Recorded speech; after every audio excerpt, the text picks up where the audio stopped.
had problems with this, like usual. Like usual. Yeah.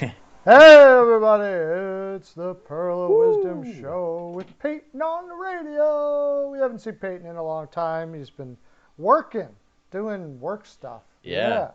Uh, working yeah, man. you work 4 days a week though? Yeah, about 5 days a week, 40 hours, just throughout the month of July. Just a little helping with a little reno in a grocery store. So just moving some shelves around. Good hard work, but get some money in the pocket. Sweet. God. Okay. All right. Well, we got a lot to catch up on there, buddy, Peyton. Holy smokes. We've had Yes. a lot of things happen. It's kind of hard to get your head Oh around. There's Lord. a lot more coming too. I think we're going to see some crazy stuff this year. There's a lot of teams. I know the amount of buyouts Yeah, already and the buyouts that have happened, especially the Minnesota ones, those were surprising. And also the trade yesterday as well. Ryan Graves going over to New Jersey, which I what a think move. is so smart for the Oh Devils. yeah, Blows my mind how smart this yeah. move was for the But it's Devils. still Like unbelievable. not a bad return for Sakic considering he had very little leverage too. No, So no. It was a very good return. I mean, you either lose him for free going to Seattle or you get a second and a decent prospect, right? I mean, it worked out pretty well for I think both sides. But New Jersey picks up another nice defenseman. I mean, just every year they keep adding on and adding on. So like now, do you think Ryan Murray is going to return back to the team since now they have Ryan Graves coming into the squad? Or do you see him going down to free agency? um, I think they could do either if there's nobody else out there, but I think they're going to go heavy after Hamilton myself. I think this team is thinking, Actually, that would be so smart. mm-hmm, That'd be so smart if you were able to pick up because I mean you got a pretty good four in Severson, Butcher, and Graves. Subban's sort of there, but if you were able to add in Hamilton and go with Graves and Hamilton as your top yeah, pair, whoo, not bad at all. whoo, Not bad at all. And then you got that Ty would be Smith. that would be Then sick. you got Ty Smith. And you just Butcher, I'm Severson, not big Subban. on Oh my Butcher. I'm not lord. big on Butcher, but Severson, yeah. No, Severson, yeah. So your top four set. Then you got Makamadulin coming up. I think he's going to be good. That ball that you got, he looked actually pretty good uh, last hmm year. He's a big boy, 6'6". Uh, yeah, you got ball. It's starting to shape up there in New Jersey a little bit, but I agree with you. That was one heck of a. Has well, Fitzgerald made one mistake since he's been in there? I don't think so. no, I think Fitzgerald's really working with Ruff a lot because you look at this team, it reminds me so much of a Lindy Ruff team. You have a great goalie, Mackenzie Hmm. Blackwood, and then just a stellar defensive core. And I mean, they even signed Jonas Singletheiler too, who was a very solid young Yeah. defenseman as Yep. well. He was a nice keep as Yep. well at the contract that he got as Yep. well. So I'm liking the moves that they're making. Very, very quiet moves to the Devils, and I feel like they're getting ready for the big ticket. Maybe in Dougie Hamilton, they have $31 million. They got a lot coming into this free agency, and they don't got to resign anyone. The only person that they got to resign is Ryan Murray if they really wanted to. But if they're going after Dougie Hamilton, they don't have to worry about that. Yeah. Next year, they're getting PK Subban off the books. It is perfect for the New Jersey Devils to go right after Dougie Hamilton this offseason. Yeah, no, I think they're set up pretty good for it. If they can convince them that they can be a team in the next little while, and I think they should be able to do some convincing in that regard. They look like a team. I think what they're going to still need, it could be in Holtz, but they still need a scorer on that team. They got a little few too many passers. Maybe Yeah, Bratt could, but I mean nobody's. It depends on Sharon Govich. He had a really good year last year. If he keeps progressing, he hmm might be the guy there. But it's a I think another guy to look out for too is maybe Andreas Janssen as well. He wasn't able to finish too well throughout the season. His analytics still showed that he could produce offense. It was just he wasn't able to, finish. And I think that was just because New Jersey doesn't have like a big offensive core. They still have a very young core. I mean, you take a look at their current roster right now. They only have nine forwards, but their average age is 23.1. They don't got a lot of, big burly vets. This is a very young New Jersey Devils team that's still developing, and I think this New Jersey team is going to be a very quiet, underrated team coming into this I agree. offseason. Like I was saying, I think they're going to make some very big moves. Sherry Govich, like you were saying, he had a stellar year Yeah, this year, and if he keeps going up the way that he's going, I mean, that's going to be a really sick, underrated top six, especially if they're able to bolster up the wings a little bit, add some depth into that roster. I think this New Jersey Devils team could be a very underrated team going into the Metro next year, if they were to do those moves, of course. yeah. No, I think New Jersey's got is definitely on the up, and I just tried to do a video on each team and which direction they're going. Did Bill Tortolet ask, of course, if you're still upset about the Duncan Keith trade? I'm getting more and more upset the more I think about it myself. Uh, Yeah, I, I, I, when I I think it was because of it, self-preservation. I tried to rationalize it to start off with, but the more I think about it, the more I'm like, what the heck? when I first thought about it, I was so confused about why the deal happened. I looked at it and I'm like, I've seen other moves where like the team pays, to get that player off the team or whatever, right? You never see, a team pay for a player like that. And especially the way that we paid for him too. Caleb Jones and a conditional third round pick, which could be ended up being a second round pick. That's dumb. I mean, the second round pick might never happen. We have to legit make it to the Stanley Cup Finals, which is a very low possibility. I still feel right now because picking up Duncan Keith is not going to change anything than what we had last year compared to Tyson Barrie. Duncan Keith is going to be a bit better offensively, but not by very much. And especially since at his age, he's already going down. It was a dumb move. Caleb Jones was going up, and a pick. I didn't like the move. It was dumb, especially trading away a defenseman that's 24 years of age, and especially the fact that we've been hearing rumors about Chicago trying to put the Joneses together. You're not supposed to be nice as a GM, especially when Bowman says he's not retaining anything. You should just tell him to get out of here. Well, I don't want to do this type of move if you're not getting anything retained in the deal. Or since you're having to give up stuff, there was also rumor that Mikko Koskinen was supposed to be involved in the deal as well. But of course, that got yanked out of it. But I think it should have involved some big contracted player off of our team, or Duncan Keith getting retained, or just not go after him at all and wait until buyouts. Because now there was Suter, Yandel, who all those guys would have been a lot better than Keith Yandel right now, or a lot better than Duncan Keith, and would have brought the same amount of experience, I yeah, feel. again, the question is like we can pull out names, but getting them to come to Mm-hmm. Edmonton is the problem. Yes. That's really what I think has happened here in Edmonton is especially when they get a phone call saying that somebody wants to go there, like all the papers rustle all over the place and they're like, "What?" and they're jumping like it's that does it. And that's the thing.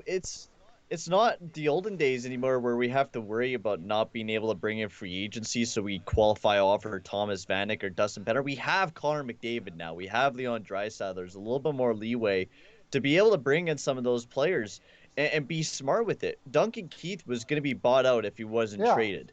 So why not wait until he gets bought out, and then we could pay him like a mill to be a top four guy. I wouldn't have wanted that to happen. I don't want Duncan Keith to be a top four guy. I barely even want Duncan Keith on my team in the first place. Like I wanted Jamie Alexiak. I wanted Oh, of Jake McCabe. I course. wanted some of those other Jake McCabe guys would have. that would have been a better Jake target to go McCabe is after. still a guy that I would, but yeah, like Jake McCabe, yeah, for sure.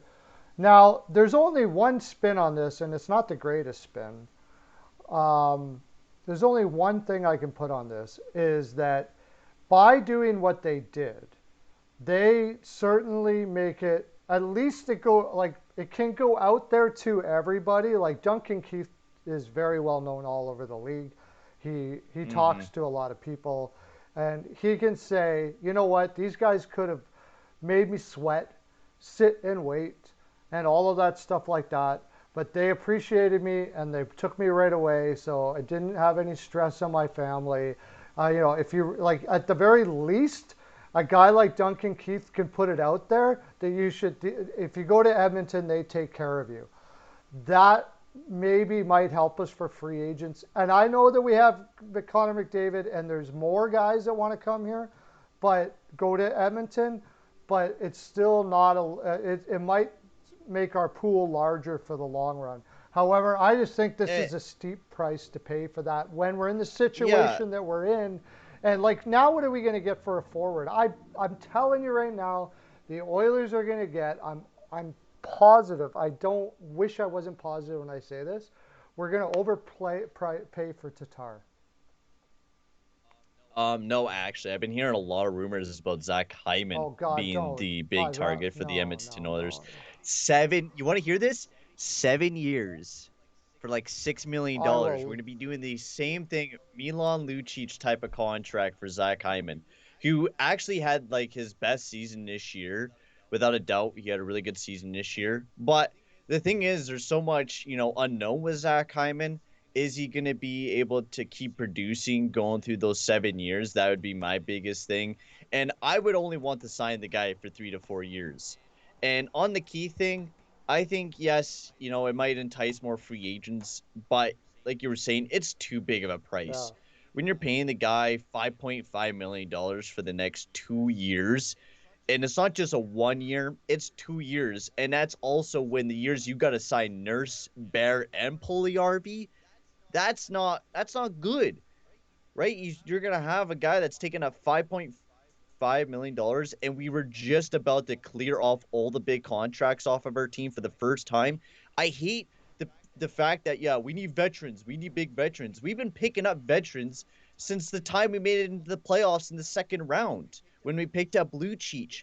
When has it ever worked that we keep picking up these dumb veterans like Kyle Turris and thinking that they're going to bring experience when they have no skill? Yeah. Yes, it's great to bring in leadership, but when you barely have any skill to keep playing at the age that you're at, what's the point of even putting you in the lineup? That's the same thing with Duncan Keith right now, is that, he's at an age right now where he is declining. And that's at an age where usually you retire as a player, or, you're near the top six. You play around the top six, or you're a depth guy, kind of like what Chris Russell is, right? But Duncan Keith is going to be playing top four ice time. That's what Ken Holland's You thinking know that he's going Keith to. He is. thinks he's a top four defenseman. He thinks he's a top And I four. hate the fact that the Oilers are so old minded. We have legit Ken Hitchcock helping Ken Holland with all these moves. Ken Hitchcock, I think he's like the advisor for Ken Holland, and is helping him make all these moves, go after Keith, help sign Devon Shore. And I'm like, if Hitchcock is doing this type of stuff, he needs to get fired. Same with Holland, because these types of moves are dumb. And I don't even know what's going to happen next going into the expansion draft and what he's going to do with that protection list. Because I swear, if he protects one of Cassian or Neil or one of those guys, one of those big contracts, what I've been hearing, Oh, there's no way it's he not going to be a good protects day. Neil. What? What? I was hearing that he was talking with Tyler Benson about being prepared to be exposed. Uh, yeah. So Tyler Benson would have been the smart idea to go after, because my seven for forwards is going McDavid, Nuge, Draisaitl, Puljujärvi, Yamamoto, Benson, and Archibald, and then leaving all the big Yeah. contracts like Turris, Cassie, and Neal, leaving all those guys exposed. So you're not giving, Cooper Morato's there as well. Like Seattle could totally choose him, but you leave all the guys that you think could turn out to be something good. I mean, Archibald is just kind of a throwaway guy. You really don't need to keep him if you don't want to. But I'm not a really big fan of Ken Holland, of what he's Uh, doing. And if he signs Zach Hyman, and even Mark Spector was saying that Zach Hyman's better than Taylor Hall. If you're saying that Zach Hyman's better than Taylor Hall, you need to be are you checked. freaking kidding You me? legit need to be checked. Taylor Hall legit won the Hart Trophy, ladies and gentlemen. The guy is legit a guy that carried New Jersey as a winger. I love Taylor Hall, and I'd rather have him than Zach Hyman any day of the week. He fit really well alongside of Connor McDavid. We don't know how well Zach Hyman does. Now, I think Zach Hyman's a good player. I'm not dissing on him. Great two-way guy. but he's not. But He's how not long will he 7 be able to million. go? Are you kidding me? And If also, somebody's there's so many teams after him. So many teams after him. And you're legit going to have to overpay him to get him on your team. 7 million. If somebody pays 7 million, like he is a, I'll tell you what's gonna, like we already mentioned how many second assists he had in Toronto, right? The guy is Mhm. a guy that you put up in your top six to get out of the corners and bring it out to the, that sort of thing. He's Yep. not a creator. He's not going to create No. offense for you. He on No. a really good team, on Tampa Bay, he's a third liner at best. Third liner on Tampa Bay. On He he Colorado, probably would move along he would probably be there. like. Oh yeah, Zach Hyman. The thing with Zach Hyman that's really nice with him is that he's a really versatile player. He could play on every single lineup and probably Yeah. work on every Yeah, single he's a lineup great because he does a utility great guy. He's an job elite at utility guy. playing a Yeah, two-way. absolutely. Yeah, elite utility Yeah, player, and absolutely. that's perfect. But when you pay a utility player $7 million, it's not good. Zach Hyman's analytics look amazing, but that's because he was playing alongside of Matthews and Of Marner for a course. lot of that Yeah. year, and he would probably be playing great throughout his prime of his career. But how well will he get going up to 31, 32? Because a lot of those defensive, attack players, once they get a little bit older and they start getting some mileage on them, like, I mean, look at Milo Lucic. He's a perfect example of a player that, you know, played really hard for a certain amount of years, and then just that mileage started stacking up on the guy and wasn't able to do very Yeah. much. Zach Hyman is not going to be able to, finish. He's not going to be a huge finisher He's for a you. 20 goal, 30 assist guy at best. Yeah, At best. 50, 60 points a Yeah, year. if That's what he'll 60 probably points if average he's out. playing with some really solid offensive players. But he's only as good as the line that he's on. If you put him in like Seattle, for instance, with who they're going to get, who they're going to have there, he might only get 40 points, 35, 40 points. Know what's another player I would like the Oilers to target for, especially since he's been having some turmoil with Colorado, is Gabriel Landeskog. And this is why I wish we Oh, didn't go after Keith. absolutely. This is why I wish we didn't go after Keith, because it just doesn't leave us as much money as what we wanted. Like, I was like, oh man, we're gonna have so much money. Now we just got Keith, and now we still have to get. Apparently, Koskinen's gonna be traded away, but it's at half retained. It makes no sense that we pick up Keith at full and not get him at retained, but yet we're willing to trade Koskinen at half retained. Holland's way too nice. But I think Gabriel Landeskog would be a nice target to go after. A guy that was almost a point per game. If he doesn't sign, I mean, he's probably going to be upwards demanding like $8-9 million. But I mean, this guy would be such a great player to put alongside of McDavid and Puljujärvi. Played so great alongside of McKinnon and Rantanen, and I mean, this guy would make a killer top six. You have that second line with, Dry, Nuge, and Yamamoto, and then that first line of Landeskog, McDavid, Puljujärvi. That would be everything for the Edmonton Oilers. That top six would be hella deadly going into the season, but I don't think the Oilers would be able to get Landeskog. Yeah, like I said, it's hard to bring in free agents for the Edmonton Mm-hmm. Oilers. Still, even with McDavid, it's difficult with the environment that and it's if anybody ever people that come to live here, they see there's a hidden beauty to Edmonton, but it is hidden. It's not. It doesn't smack you in the face. It's cold and all of Yeah. those sort of things like that. But okay, uh, Taylor Hall took less to stay in Boston. Yeah, did Taylor Hall? Did they sign Taylor Hall? And I'm not aware of that. No, no, not yet. Apparently, there was a rumor that he's going to be staying in Oh, I think he Boston, is. but Yeah. I mean, but I think he might. I think it's probably guaranteed that he stays in Boston. I I I seen that they signed Brandon Carlo to an actual decent contract. I thought 4.1 for six some years or something like that. He's a pure defensive defenseman. Yeah. Oh, great Um, contract. Yeah, yeah. We talked about that on here Pure already. defensive defenseman. That's a pretty I think he needs for how to young he is. improve. He definitely needs to improve. Like, this year was a bit of an off year, but I mean, you take a look at that defensive core Oh, throughout he did this year. It was everything. it was He was horrendous. doing everything except Like, for McAvoy. Him and McAvoy were everything to that, right? yeah, Like, oh yeah, they were. So I think if you were able to get him, Carlo, a nice defensive partner going into next year, I think that'd be great. And then Ryan if you were Suter. able to bring back in Taylor Hall, oh, actually, you know what? Ryan Suter would actually fit quite Yeah, well because Ryan Suter's more of an offensive yeah. guy, You put him right alongside of Brandon Perfect. Carlo.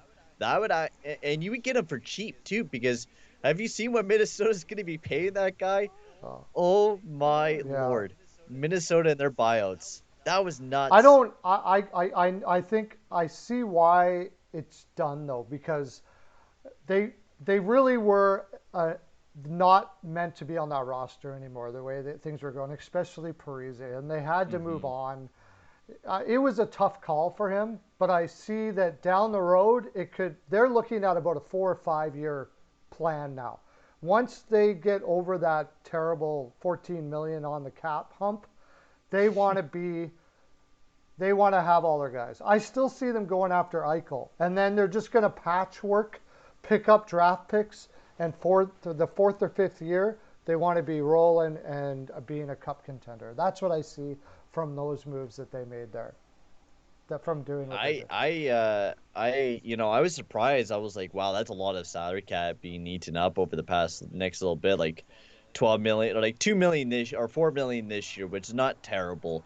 So this year you can still go after a decent amount of players and build a decent team. But the biggest name is Kaprizov. I've even heard Kevin Fiala's asking for upwards of like $9 million Oh, or bye something bye, like that. He was demanding a lot bye or bye. something like that. So Nine yeah, million, I bye I bye. I can't remember the exact number, but I think it was like $7, $8 million he Seven was maybe. demanding. He was demanding a I could massive see amounts of money. 7.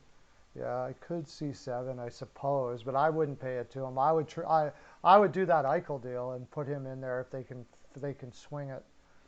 But See, but the biggest thing right now is Kaprizov. Like if Kaprizov's asking for 10, $11 million, then you can't afford Jack Eichel. There's no I don't way know about you would be able to afford him, especially you having like 12, $14 million eaten up out of your salary cap for the next little bit.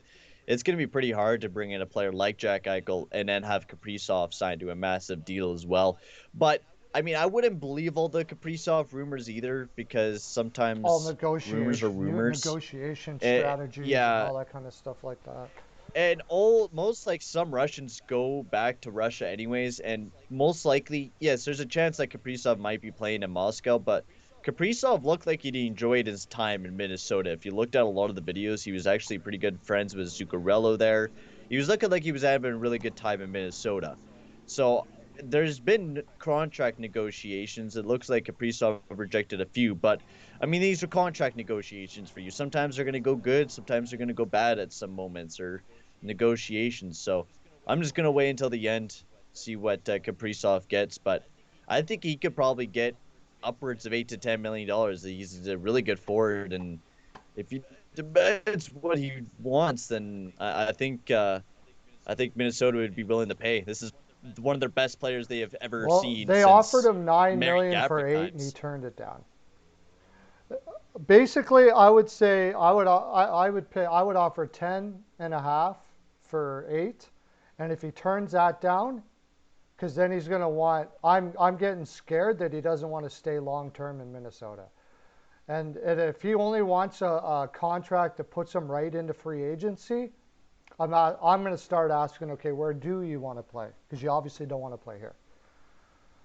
You know, Yeah, that's it's a that's weird that's where it's situation. getting to in the NHL now, right? The guys have so much. Players have so much leverage now. But that's, I don't mind that, because we're seeing more bigger off seasons like this where, we're able to dissect, like, ask ourselves, what are these teams doing? Because this past week has been nuts. The trades, the buyouts, just about everything, the rumors, like this off season has been probably one of the more busier off seasons to begin with. Like we just ended off the Stanley Cup final not that long ago, and here we are already deep into the off season. We're about to have the Seattle Kraken expansion draft happen here in the next little bit, and we're already seeing some big trades with Ryan Graves. Like, really, what is coming next? Like, tomorrow is the deadline for when your protected lists are going to have to be handed in. Is there going to be another trade today, or is there going to be one before the deadline tomorrow? I'm excited to see what's going to happen this offseason. I think this is going to be, one of the more entertaining off seasons we're going to see, just because of the fact that, Seattle's coming in the flat cap. I'm just really excited to see what happens in this offseason, especially as an Oilers fan. I mean, I already flipped out about the Duncan Keith move, and I don't know. I don't even know what's gonna happen next. Yeah. Lauren says the kid cares about more about money. Well, it's not necessarily about money, so to speak. Um, for one thing, if you're Kaprizov, you got to look in the mind of a superstar like that, right? They still have a life and a dream to play in the league, and they want to win a cup, and all of those things are going through their head. At this point right now, you just said it. If they sign Kaprizov to his value, which is his value is 11 million. He's every bit as Yep. good as Panarin was at that same age, maybe even better. He's an incredible. He brings people to the seats for sure, Oh right? yeah, he's an electrifying Oh, player. unbelievable! I like if I if I'm picking teams I want to go watch play as an Oilers fan, or like if I'm in Edmonton, one of the guys I'm going to want to go watch is Kaprizov for sure, no doubt about it, right? Hmm. So right now, when you look at that Minnesota team, where's their number one center coming from? Maybe Rossi, maybe somewhere down the road. It's not Ekman. It's not Ek. He's good, but he's not No. that good. So he's looking, going, who am I going to play with here? Like, we need a number one center. I want to see it. That's why I think they do. I think they could keep Kaprizov if they get Eichel, but they'll have to tell Kaprizov, we're going to have a patchwork lineup for 4 or 5 years. We still could do it, but you can pad your stats with Eichel until then. And who knows how good you can be with those two? Like, that would be an incredible combination, right? So we'll But try to do that, and then we get a guy like that. Are you willing to sign? Maybe it's not Eichel. Maybe it's Reinhardt. Reinhardt would be enough. do you maybe see Kaprizov going back to the KHL for the next little bit, and maybe Minnesota rebuilding until those contracts are Well, done? he could make a heck of a. It's the same amount of money there, and he's going to hold that over their heads at the very least. And then it's just possible. And this is what what they're trying to find out is, maybe just living in Minnesota is not what he wants. In Maybe Minnesota he as a wants to be in a whole, completely different team. maybe Minnesota's not his thing. I mean, Minnesota's a roughneck type town. You know what I mean? Like, if you love fishing and hunting and hanging out in the wild and all that kind of stuff like that, that's why they're called the Wild. Minnesota's for you, right? Like, Suter loved that. Hmm. Did you hear that when they told him, he hung up on him? Oh, Ryan Suter. Oh yeah, Yeah, yeah, yeah. I he heard didn't about even that. he didn't even talk to Garrett. He just hung up. He was so pissed off.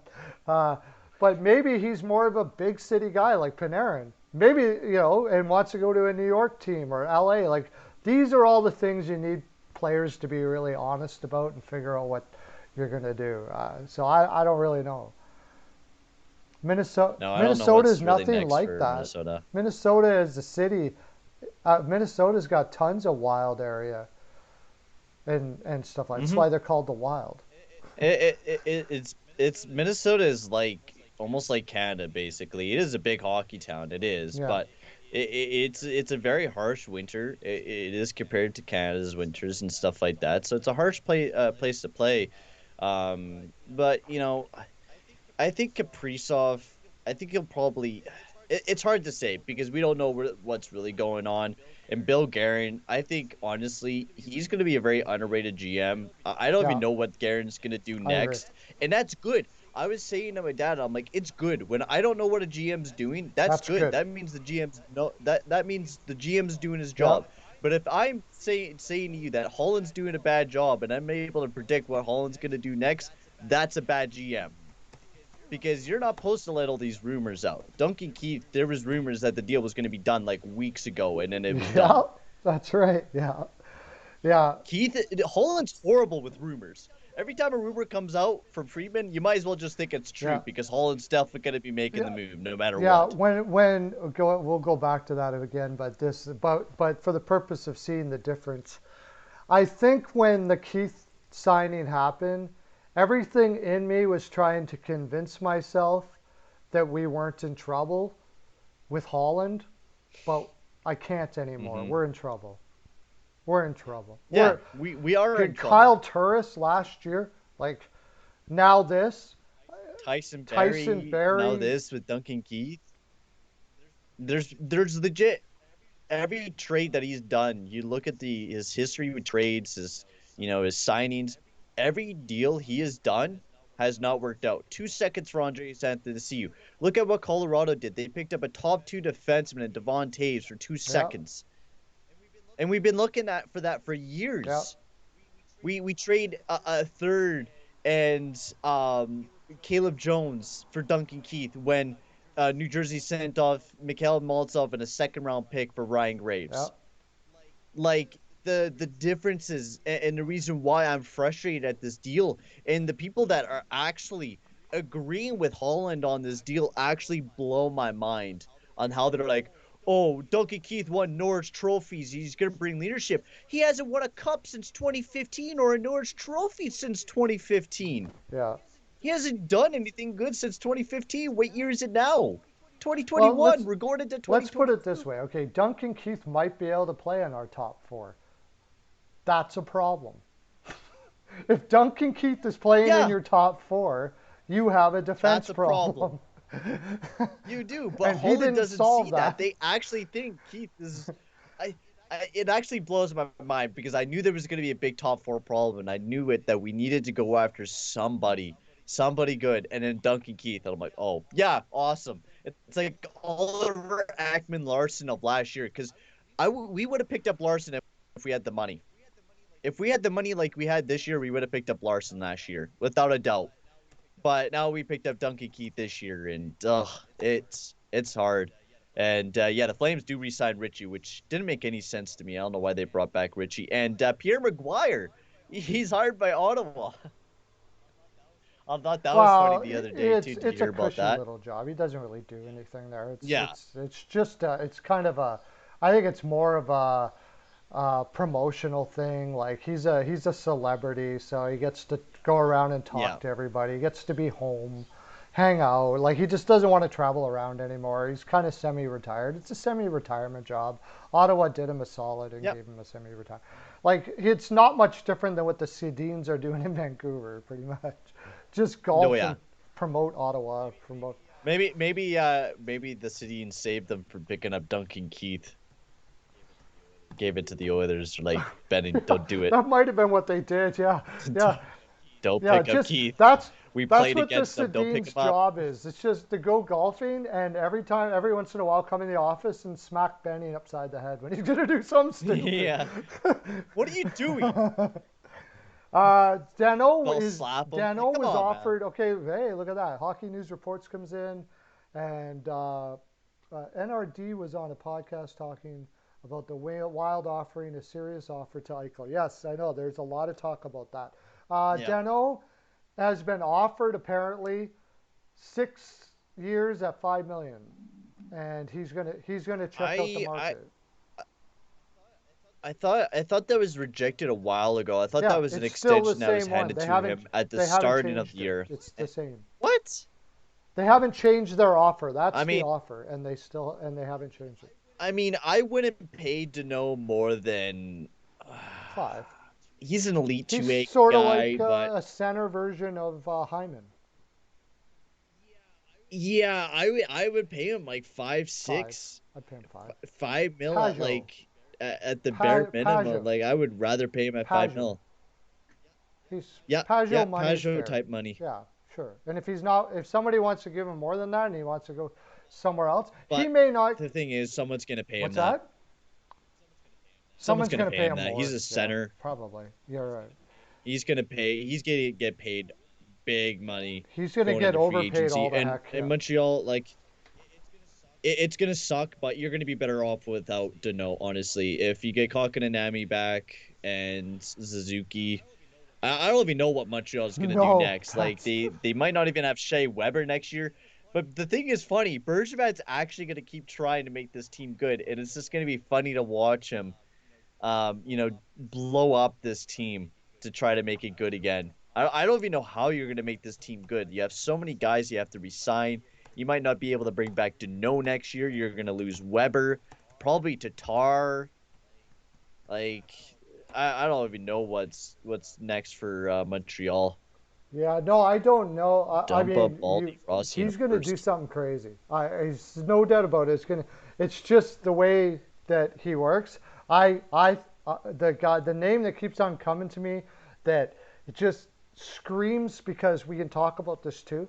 Lion, the way he came out and basically threw Tortorella under the bus just recently, and just Hmm. said like he restricts you from being able to play the way you want to. I'm my own person. I'm going to play the way I want to. Blah blah blah blah blah. All that kind of stuff like that, which I appreciate, by the way. I don't. People are saying, "Oh, Lion is such." No, that's freaking awesome, dude. Have a personality. I don't I mind hate that. that. Uh, I know that was the same thing with Nikita Kucherov, where he was like in the mic, like just bashing the Montreal fans, and everyone's like, "Oh, he's classless. oh, Like if shut up. Montreal won, they would be This better is class." hockey. And I'm like, Shut "Shut up. up, guys. You guys have been asking this for years about wanting more Yeah, intensity and more smack talk, and then when it happens, everyone's like, I think it's. wah, he's talking I think it's crap. beautiful. Like I boo think it's hoo." beautiful. It's beautiful. We're supposed to have Yeah, villains I in the love it. NHL. It's not just supposed to be like get pucks deep. Yeah, we got pucks deep. Yeah, and congrats to Montreal on playing hard Good for and yeah, they Good on celebrated hard. Kucherov. Good Good for on them. Kucherov. I think that even Like if it I was love how my Kucherov team, was and sitting there with Bud Light. yeah, It yeah. was awesome. I Anyways, loved it. so why did I bring that up? Anyways, oh, Lion, right? Montreal Yes, loves line those A. guys.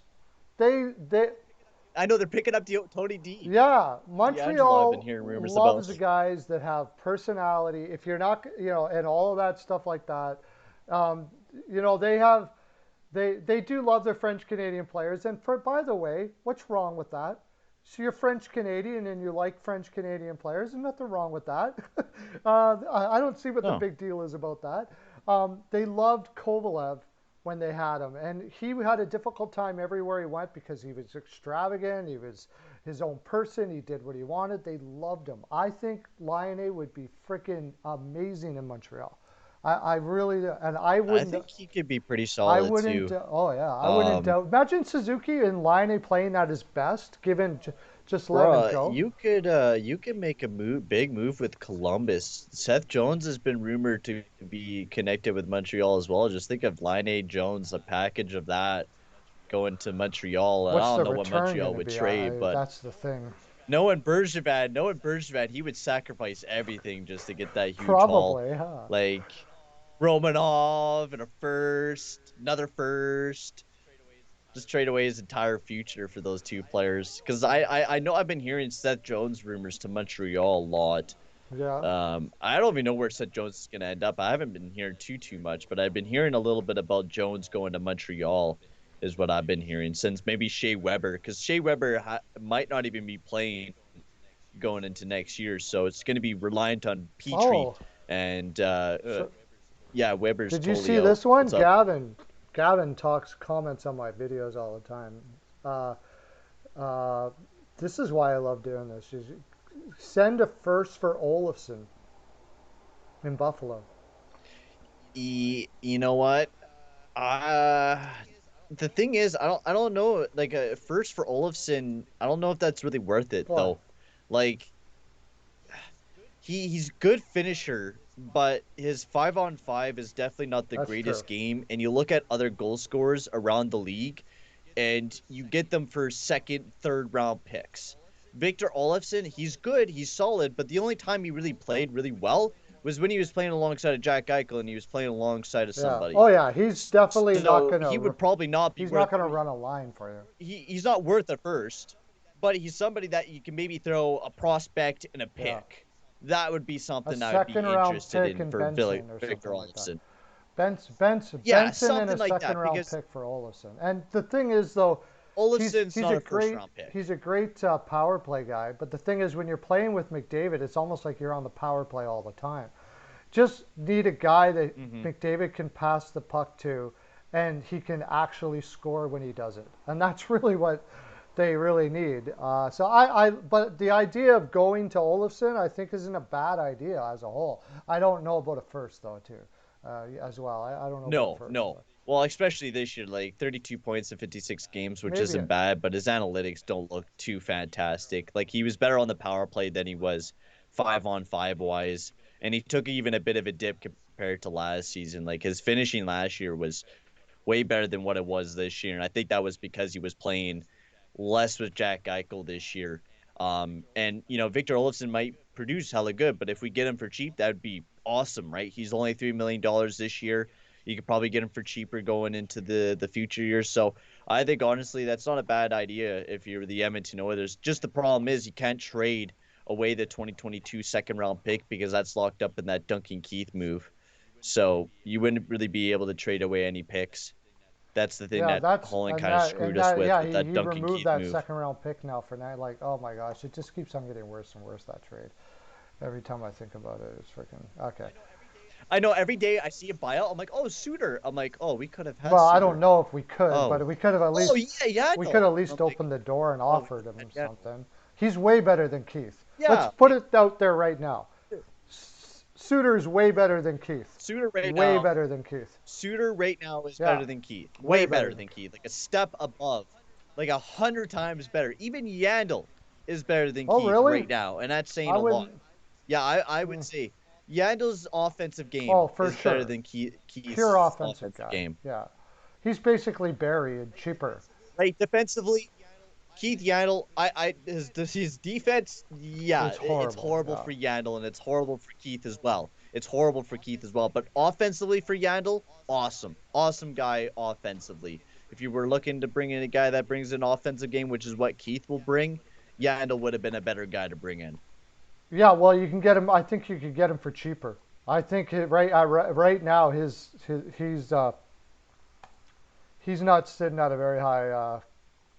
I think you might be able to get him for $1.5 million, something like that. So Hmm. I mean, he's basically like getting Barry again, but Yeah, at a million basically, and a half but a instead better of Barry. 4.5 million. So not bad. And Bill T, yeah, there would be two dangerous lines if they weren't able to get Tarasenko and Hall alongside of Krejci, but that'd be a lot of money. Be a Uh, lot of money locked up into two lines basically for do you think Boston. St. Louis is pretty much going to have to retain there unless they can come up with something like Kuznetsov from Washington, who's pretty much out the door anyways? Something like that. They're pretty much going to have to retain on that. I've heard I've surprisingly heard the Islanders in on No, that doesn't Tarasenko. surprise me. Like they've been now they would have to trade a I know lot what back because of the amount of contracts that I they know have on what the they're team. trying to But give back, and what are they trying to for get sure they're back? trying to give Letty back. Oh yes, I've been hearing rumors about Just Nick Leddy. imagine if Yes, St. Louis yes, had yes. Letty, Krug, and Falk. I mean, there's all the same. Nick Leddy would be so Oh, bad. Oh terrible. my lord, that'd be That would be so terrible. bad. Nick Leddy is so bad. That'd be horrible for Yeah, St. Louis. yeah, No, no. Actually, I don't care about St. Louis. They could rot. They've been kicking my Oilers' butts for years. yeah, The Blues always seem to be kryptonite against the Oilers for some yeah. reason. After Davidson left, I see why Armstrong left. It just seems like St. Louis looks like they're on a huge downward trajectory there now. It's not looking good for St. Louis. Yeah, but I mean, this was gonna come for years. You got the cup that you needed to win, and this year's a big year. You might. I've been hearing rumors about losing Schwartz. You're not gonna be getting back Hoffman. Like you're losing some pretty instrumental guys there with Shea and Yeah, Schwartz, oh yeah. If and they, then you might be losing Tarasenko. Well, you're definitely gonna be losing mm, Tarasenko. And now who do you got to replace as a goal scorer? Right? Like your main goal scorer was Tarasenko. You brought in Hoffman, who was meh for St. Louis. Kyrou and Thomas stepped up, but who's going to be the big goal scorer there for St. Louis? oh, That's well, the they biggest don't have thing. one, and then the thing is you know, that defense is deplorable. The offense isn't really like they tried Hoffman. That's a power play specialist at best. They've got it's getting they're young guys that can't fill that role. That's the big thing. They tried to build They were hoping they could get some guys that could play. They kept on keeping their first picks and stuff like that, and they got Kyrou out of it, and what's his name? Is it Thomas Kyrou, all second line guys. So yeah, they're gonna have to trade. I think I trade O'Reilly here soon. Does O'Reilly have a no movement? What's the point of keeping O'Reilly? Nope, he has nothing. I don't think on. Yeah, they could. I mean, unless they believe that they could still be a playoff team, that's the problem. I think they will still believe. I think Doug Armstrong is going to continue to push this team because you got Krug locked up for a long time, you got Falk locked up for a long time, you got Binnington locked up for a long time, or Doug Armstrong. Okay. Yeah, There's two Armstrongs. The smart move for them right now is to do it now because it's going to be a disaster if they don't. That's what I think. I think so too. I think you got to rebuild. I think it's time to maybe start trading away a couple players. But the thing is, teams don't know when to stop. And they got $17 million. They got some extra salary cap that they could go and spend a little bit and pick up some good players. But the problem is there's not a lot out there for spectacular players. So we'll have to see what St. Louis does, especially with trading away Tarasenko. Once you get rid of that guy, it's like your depth doesn't look too fantastic after, Tarasenko leaves. So I don't know. It's going to be a tough situation Look at there. that Bill Tease thing here. I heard Tarasenko and 2 first-rounders to the Bruins. Send DeBrus to St. Louis, maybe, but why would I could know. see DeBrus going I don't know there. if St. Louis would just take but back. I mean, the whole thing is they got to talk to the doctors and find out if this guy can even play. Like, he hasn't played in a year. Yeah. He's had 2 shoulder surgeries. Like, I know Jake DeBrus has been having a down year, but he's still a guy that has potential. And I mean, I don't know. It's a very weird situation. Tarasenko has said that he'll go anywhere, though. Like, that's how fed up he is in St. Louis. He's dealt with tons of crap with his injury over the past 2 years, so it seems like St. Louis hasn't been treating it as well. So wanting to go off to some other team is a good idea. I don't know if you would be willing to give up 2 second-rounders or 2 first-rounders for Tarasenko. No. I could see it as a bit less, maybe not even a No, first-rounder in no. a deal, but I could see maybe a first-rounder, Jake DeBrus. But even then, the guy has been injured a lot over the past little bit. And also this upcoming draft, there's some decent prospects coming up, like you were saying there, Lauren. But this draft is a bit more scattered than other years. Like, it's definitely going to be a lot harder to get that for surefire prospect. But I am a real big fan of Sebastian Cosso. If the Oilers are going after a goalie in the first round, that'd be somebody, I'd be very, very interested in Sebastian Cosso. Unless the Swede drops down all the heck, but I don't see that happen. Oh, my Lord. If Jesper Wallstedt drops down to the Oilers pick, I'd be, like, jumping up and down, like, pick him, pick him. Get Jesper Wallstedt. I'd be screaming if we got that kid because he is looking deadly. I think Detroit gets him. I think Detroit's finally going to take a goaltender there. But what are your thoughts on the Jack Eichel Jack Eichel is skating again? Wow. Well, he's probably just staying fit before he gets a surgery. Like, he's still got to skate around and stuff. He's still got to be fit. But like I said, the thing about this surgery, let's finally put this. Oh, it's not really putting to rest. Oh, Pearlo dance, Elliot. Okay, here we go. Do it on call. The surgery, according to the doctors of Jack Eichel, from what I've read, is not a major surgery.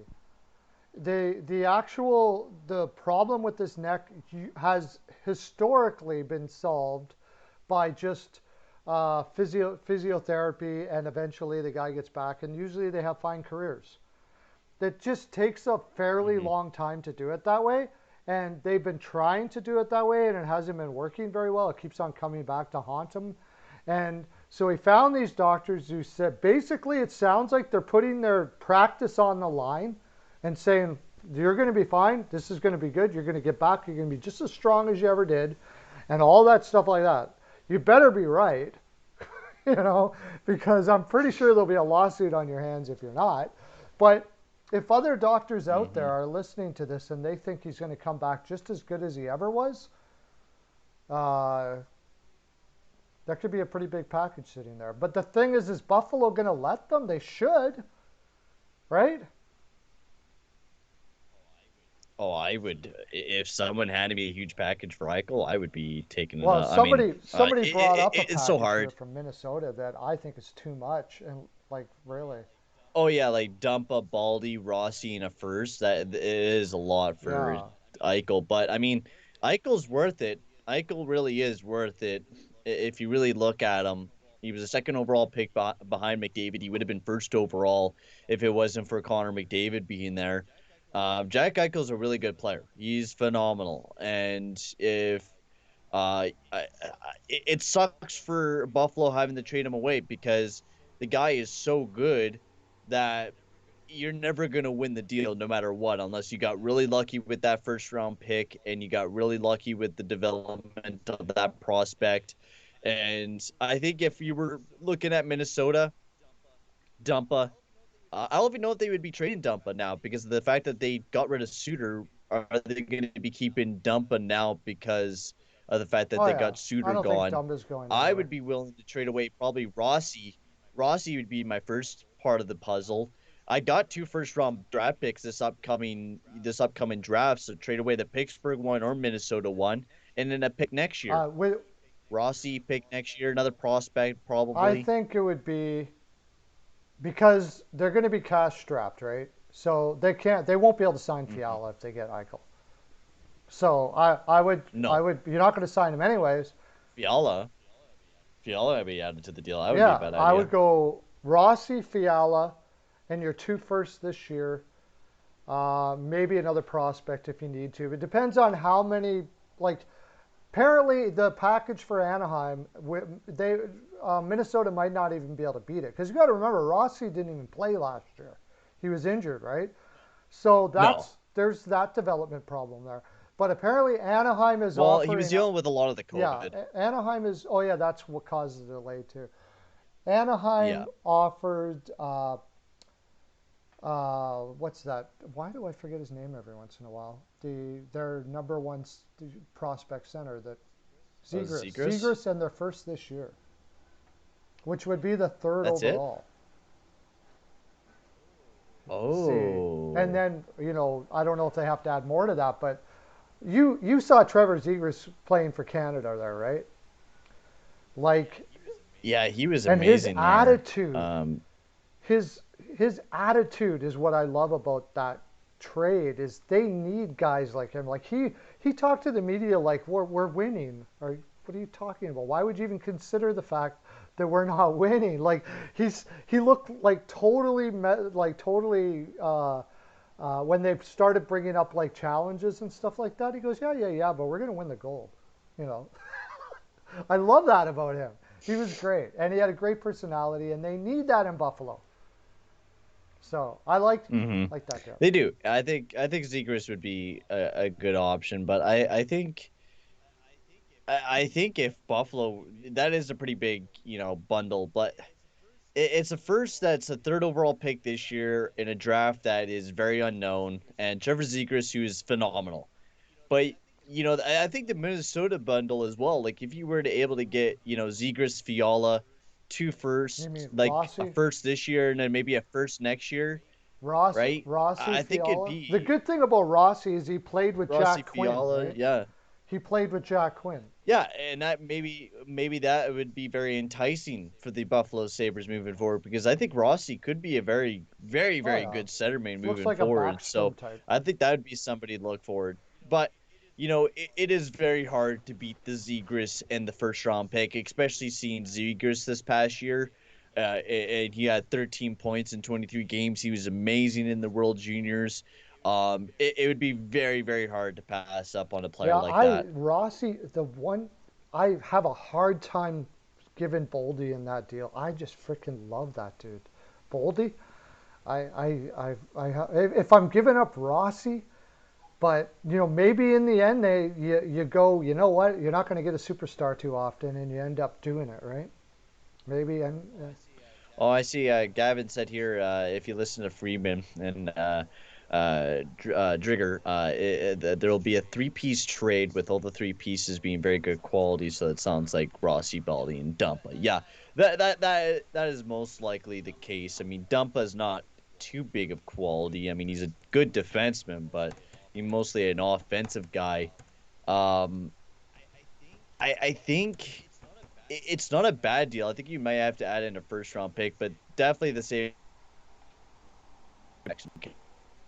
Oh, would be part of that deal just because of the cat factor. But defense for Minnesota would be left in shambles. You would only really have Spurgeon and Brodeen left, and Carson Sosi left after that for the yeah, I defense. think it's going You to be need to rebuild Fiala. it I think basically. it's going to be Fiala, especially if Fiala's overpricing himself out of their market, anyways.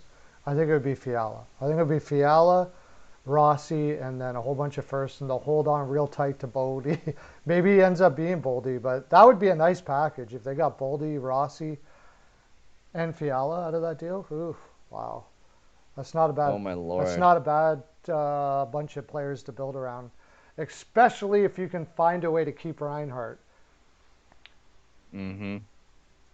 Uh, Oh, especially if you find a way to keep Reinhardt. yeah, And yeah, I did see the Dylan Wells trade. It's not that big of a deal, anyways. Dylan Wells, it just clears up some goalie room yeah, moving forward. Dylan Wells wasn't that good. He struggled in the ECHL. We yeah. had better goalies coming up the pipeline with Skinner and Kunavalov and Rodrigue. Wells was just the odd man out and was never going to be able to get over the other goalies that were What did higher up in the what did pipeline. we get So back for them?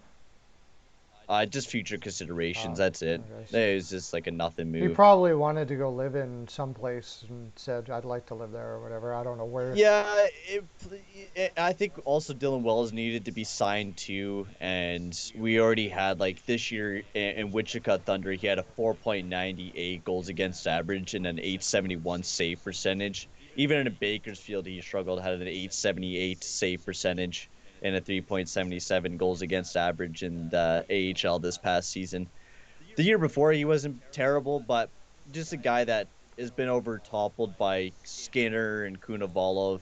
There's just better goalies in our prospect system right now that are playing better than Wells. He's not an NHL goaltender. Let's put it right out there. He's just Yeah, he struggled in the ECHL. His numbers when he did play in the AHL were pretty bad. So he's a long ways away.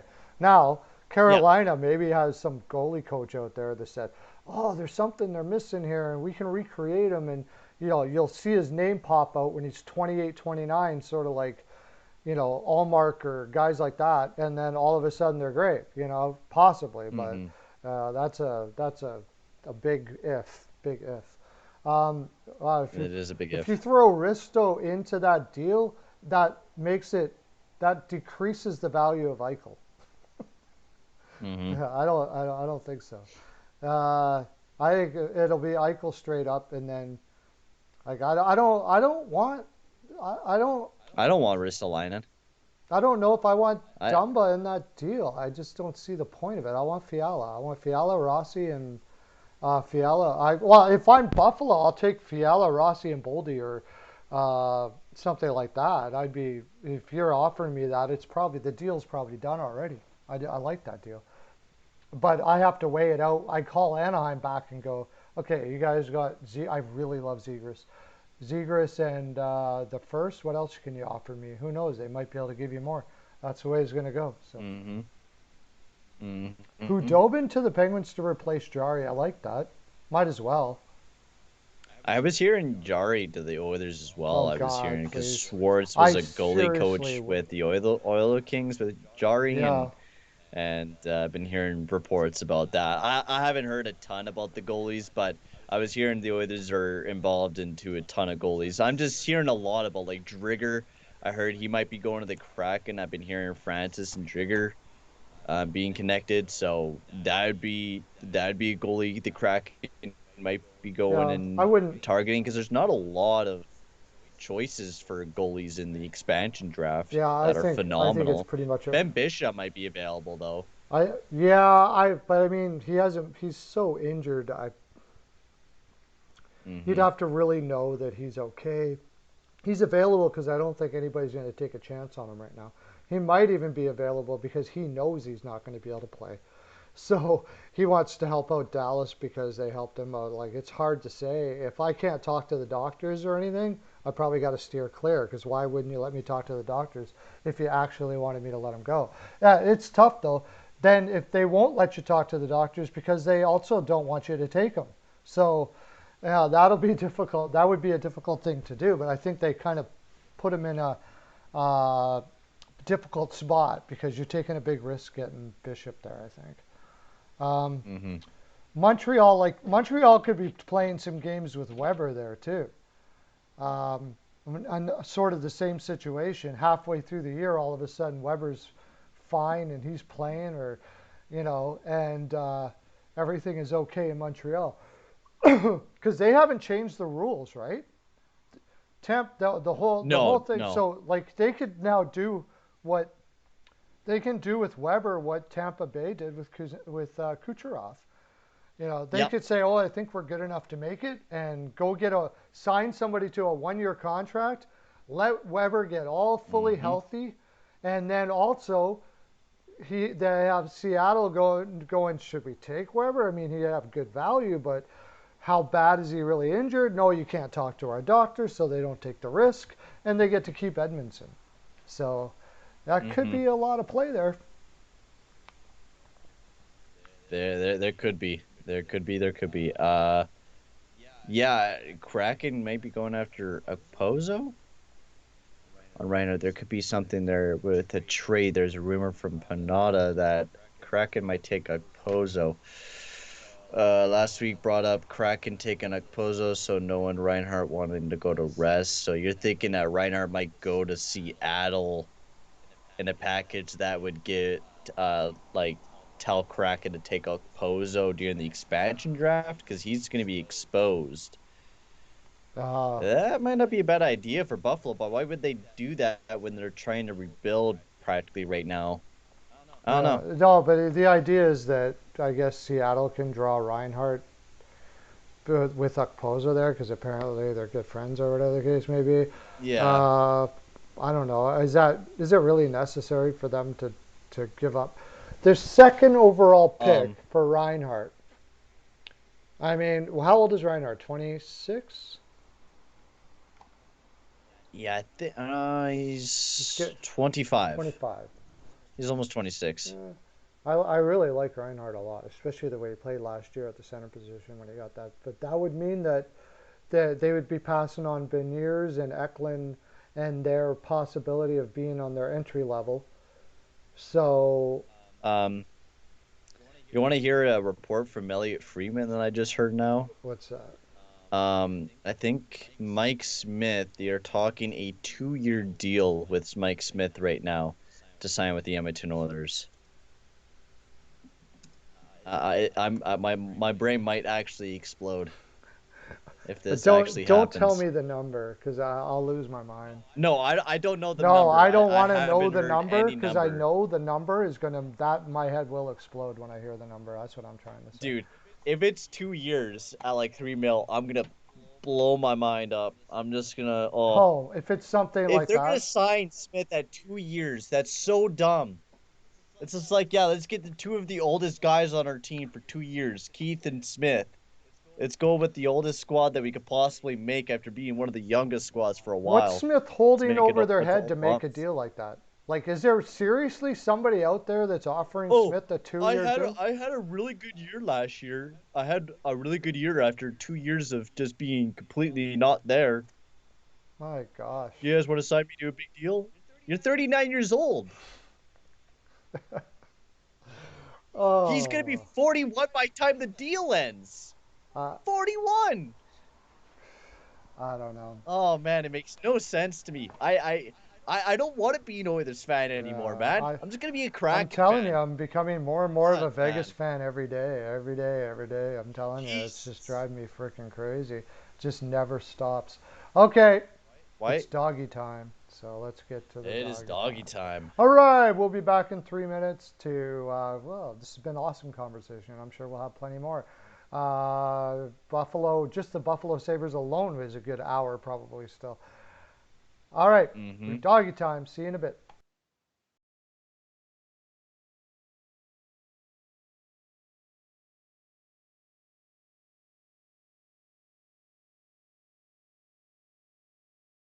Greetings. This is Steel Flyers from the Steel Flyers All Sports Network, and we have two very special guests. We are delighted to be joined by Tracy Musser and Nicole Howard from the Canine Country Club Resorts. Tracy and Nicole are both managers for CCC Resorts and work at the Windsor or at the club, one of two locations both in Manheim, Pennsylvania. Congratulations on your 30th year anniversary of being in business. Let me start off by saying this. Steel Flyer stands behind this company 100%. They can taken care of Steel Flyer's furry friend for the last 2 years now, and they are a one-stop shop for everything your furry friend needs. In fact, let's find out what our friends at CCC Resorts offer. Nicole, how are you today? Good. How are you? Doing great, thank you. What are some of the great boarding services that you guys offer, and what do we have to do in order to get our furry friends taken care of when we are unable to travel with them? Well, we like to bring everybody in for a tour first. That way they can see the behind the scenes, they can see where they stay, they can see where they play, and then we explain all of the fun things that we can add on to their reservation, whether it be one of our packages, either a nature walk, a ball time, or even a cuddle time. Oh, wow, that sounds great. Boy, it sure sounds like a resort to me. So how are you today, Tracy? I'm doing well, thank you. Tracy, tell me, is it true that you guys have both an indoor and an outdoor pool at the Windsor location? It is true. We've got one of each, so we're able to offer year-round swimming. The indoor pool is a great option for dogs who are swimming for therapy or rehab. It's got that sloped entry so they can wade into the water. Our outdoor pool is a little bit larger, and it's 4 foot deep the whole way across. And both of them are saltwater pools, so it's really easy on the dog's skin and coat. Wow, that's very awesome. So then during the summer months, you have a much deeper pool outside and then a sloped entry shallow pool indoors for the dogs. Tracy, tell the folks how we can get some pool time. Well, the first thing everyone does is come for an intro swim. We use that time to make sure the dog is comfortable in the water. We make sure they know how to get out of the pool safely, and we go over all the pool rules and etiquette with the clients as well. After that, they're able to schedule private appointments where they have the pool to themselves, or they can invite friends and have a whole group swim going on. So after a dip in the pool, then it would have to be off to the groomers, right? I mean, our furry friends cannot go out looking their best. Nicole, what are some of the great services your top-notch groomers provide? Our groomers, they specialize in full service grooms. We can do the basics, whether it be just a bath and a brush out or a blowout. Or for the extra pampered pooches, we can do nail dremels, we can do deodorizing soaks, and also facials. Wow, man, that sounds like a resort if you ask me. Tracy, I know one of the main programs here at CCC Resorts is the WAGS program. The Steel Flyers dog is enrolled in this program. So why don't you tell the folks what is involved in this and how they can get enrolled? Yeah, the WAGS program is our primary daycare option at the Windsor. It's designed to be a structured program for people who are looking for a set routine for their dog. They all come on the same days each week, which allows them to have set friends, and we know exactly what's going on with each group. So we do a little bit more activities, and we build more into their daily routine there. But we've got other daycare options as well for the people looking for a little less commitment. We do an hourly care where you can drop them off and just pay by the hour. We also do a day stay option, which is great for the dogs that prefer human friends instead of making friends with other dogs. And then we have a traditional daycare option as well if you're looking for the occasional outing for your dog. Wow, there you have it.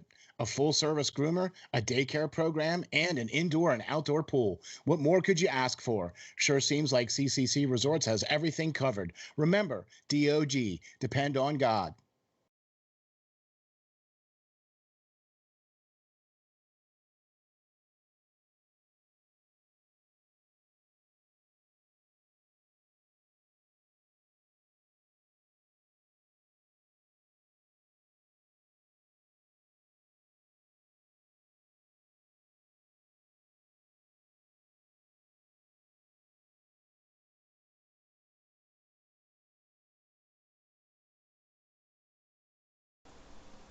Yeah, I'm telling you, man, I'm becoming more of a Vegas fan every day. I'm so tired of that this old way of thinking. Holland is every bit of old thinking that anybody else beforehand was. It's Yeah, we're Oh, back. we are back. I just Holland is every Perfect. bit as old cool as the same as McTavish, Ron Lowe before him. It's the same freaking thing. He's absolutely terrible. I know, like his press conference after the deal was done actually blew my mind about how stupid he actually was. And I hate all these people on Twitter like, you guys on Twitter can't be better GMs than Ken Holland. I'm I'm like, sorry. yeah, we could. I hate to I'm like, admit what Ken it, Holland's but doing. yeah, we can actually. I'm sorry. I usually don't see that very much. Joe Sakic, Bill Guerin, any of those guys are smarter than me. But Ken Holland, I could pull up analytics and I could just be a GM easily. I could make a good team, decent team. But Holland over here is making the dumbest moves. Like, is unbelievable. Like, he does not pay attention to numbers. He pays attention to the good old eye test. And sometimes that doesn't always work. There are good general managers or eye test general managers out there. There are, but he's not one. And you can tell by what he said, the way he answered the questions. Well, what did you want me to do? Chicago said, this is what he said, Chicago said that if we were going to retain, then it was going to cost us more. So that doesn't then mean away. Walk away. Exactly. Walk away. Wait. Get up out of your chair, hang up the phone, tell Bowen I'm never talking to you again. Hang up the phone. This is the exact same thing I told to Chiarelli years ago. Chiarelli, if New York walks up to you and asks, like, hey, can we get Eberle off you? Hang up the phone and never talk to them again. Because I hate this stuff where it's just like we have to be so nice to people. And we're giving Hall for Larson and Eberle for Strome. It's like we always get the butt end of these trades. And we always get the worst player part of these trades. This Chicago deal. We got Duncan Keith, who I think is probably one of the worst players in this trade. Like, it blows my mind how Holland answered these questions at the press conference and how out of touch he really is right now. And how some people just like, oh, I still trust Holland. I still trust him. How? Did you watch that press conference? Have you watched this team over the past 2 years? Where's the depth? We haven't improved the depth over the past 2 years. Bill Zito did more with the exact same amount of money that we had last year, and he built a better team. He built a better team by paying a lot less. He picked up Verhaeghe for 2 years at $1 million. He picked up Duclair, Wenberg, Newt Navarro. All those guys actually performed pretty well for that team and did not that bad. We picked up Cahoon, Barry, Turris. Most of those guys didn't even work for the roster. And half the time, Tippett doesn't even know how to coach the team properly either. It's a hot mess there. But go Ricketts. How you doing, Ricketts? Let's go Kraken. Okay, Ricketts is. Oh, that's right. He's from Seattle. Yeah, let's go Kraken. Ricketts lives in Seattle. I'm gonna start cheering for Kraken on the side. Except one thing about it, if you want to cheer for the Kraken, one thing about it, they're going to be a defensively responsible team. Ron Francis is always good at that, but he is also kind of old school. However, it's he'll have a strong. He has a good eye. He's a good eye test general manager. I don't think he's very. Actually, I heard they're going to be very analytics driven. I heard they're going to be very analytics driven. That's good. So that's really good. And you know what? That's showed a lot. And these GMs have to improve, right? If new things are coming out, start using it. If you're seeing all these analytics, start using it. Why not give it a try? Well, like, I'm sorry, but I'm a big hockey fan, but I'm never going to be able to watch all these 500 players. I'm not going to be able to do that. In an everyday job, especially as a GM, I don't think you're going to be able to analyze, the thousands upon thousands of players that there is. Over a long period of time. But you know what can? Yeah, but know what can? Analytics. Analytics show you. And then you can take a look at that player if you need backup. Analytics if you need proof, has improved right? If you're like, my okay. eye test. But my eye test is really pretty here. good. It usually lines up with analytics. But there's times when I see a player and I think he's something, and then it goes to analytics and they're like, oh, he's got poor defensive numbers. I'm like, really? Let me take a look at that again. And then you focus on that thing and you go, okay, I see you're right. There are certain situations where he's apprehensive here or, whatever. He's not very creative in that area or whatever the case may be. I think you're just silly to and that's the problem with the Oilers and I think Vancouver as well to a certain extent, although at least they have a guy who knows how to find talent in the draft in Benning. We don't even have that, although we'll see what this what comes up with Broberg and that. But you gotta embrace. And Ron Francis is an old school guy, and here he is embracing analytics. Right? It's a smart thing to do. There's a Kapanen in this year's draft, nephew of Sammy. Is there? I didn't know that. Billy Bean. That's cool.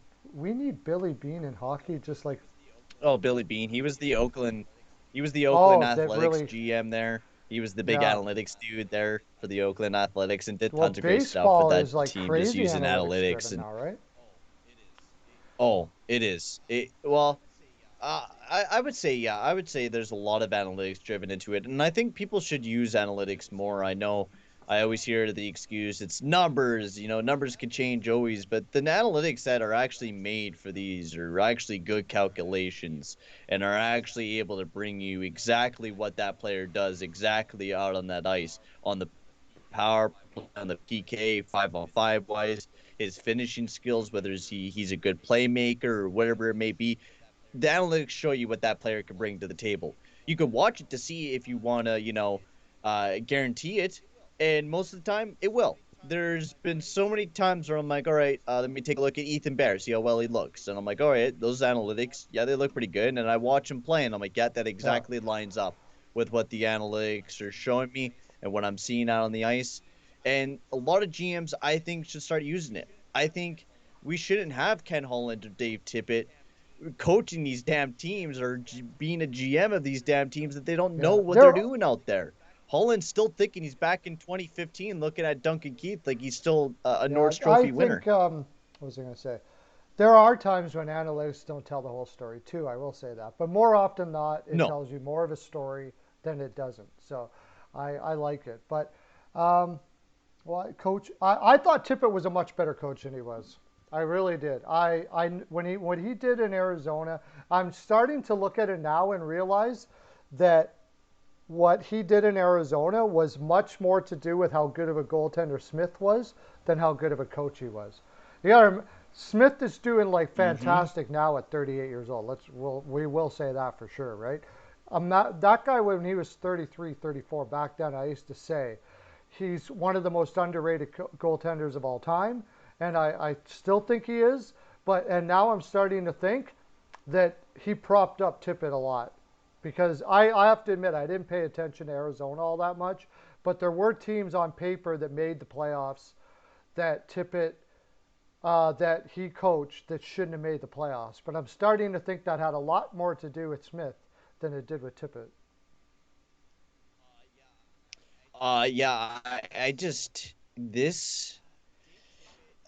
Dave Tippett, first year he coached, I was like, not bad. But this second year, just the lineup combinations, especially during overtime where we had like Shore, Cassian, and Nuge. Like, what was that line?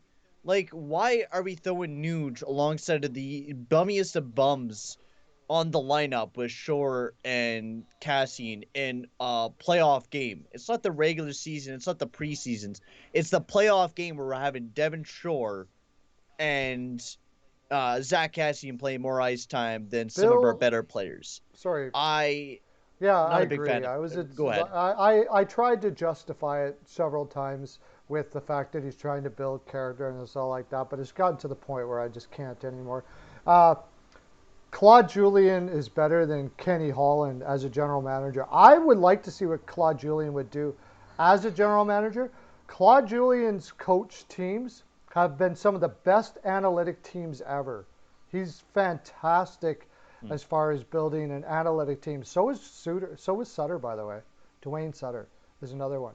I don't think they follow analytics, but they understand possession. And they understand building a possession-based team. It's important.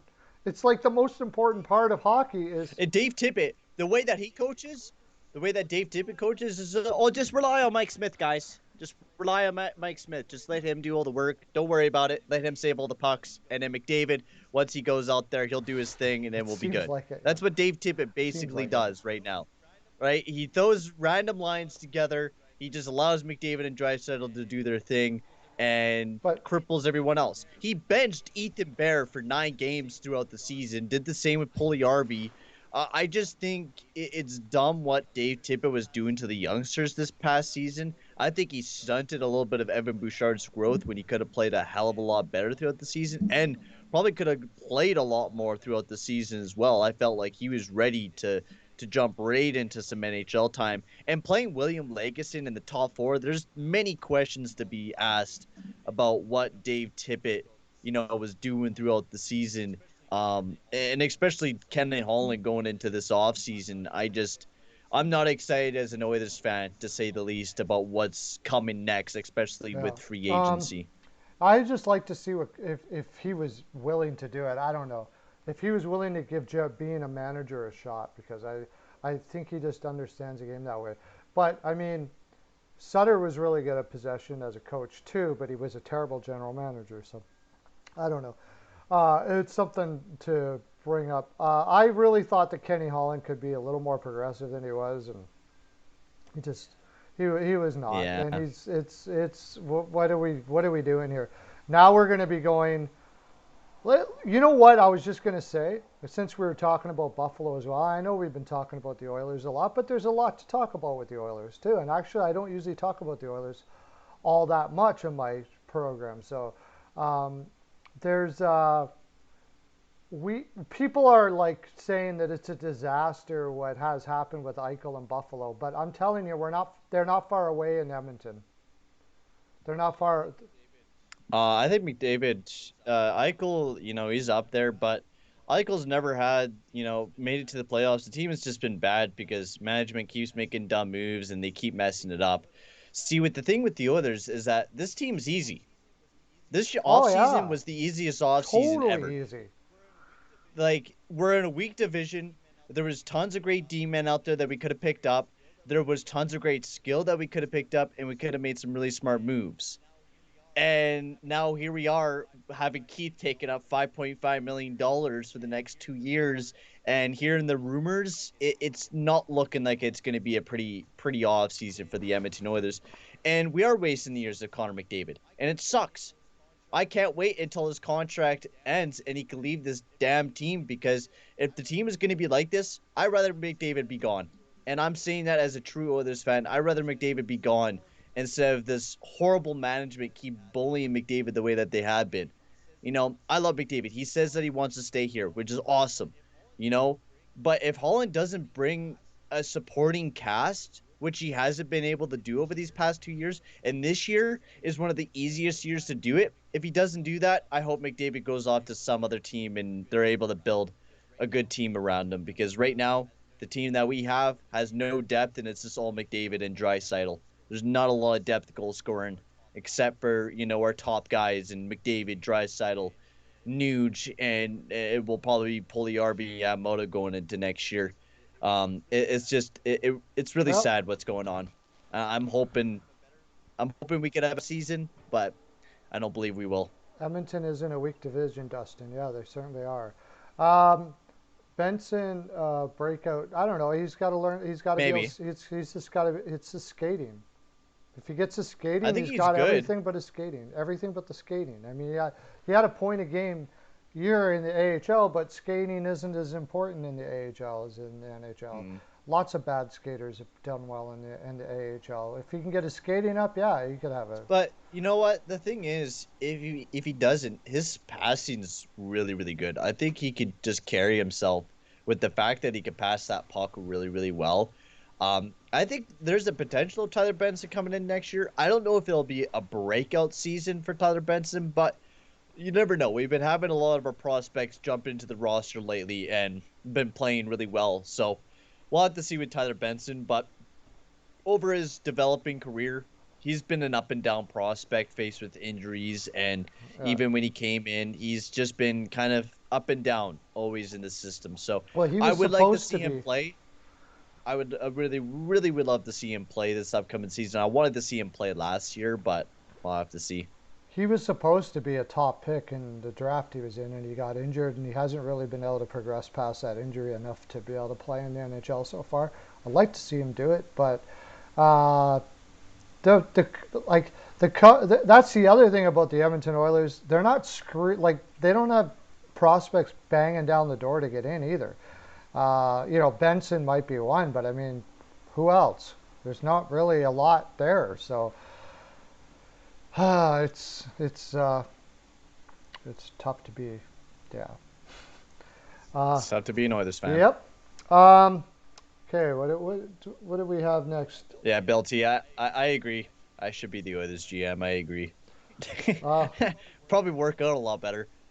I don't know. It would be interesting to be in there and see like when you really get to see what you're able to do, like because they talk to, like, let's face it, if anybody who thinks that when free agency opens, that's when everybody starts talking to each other.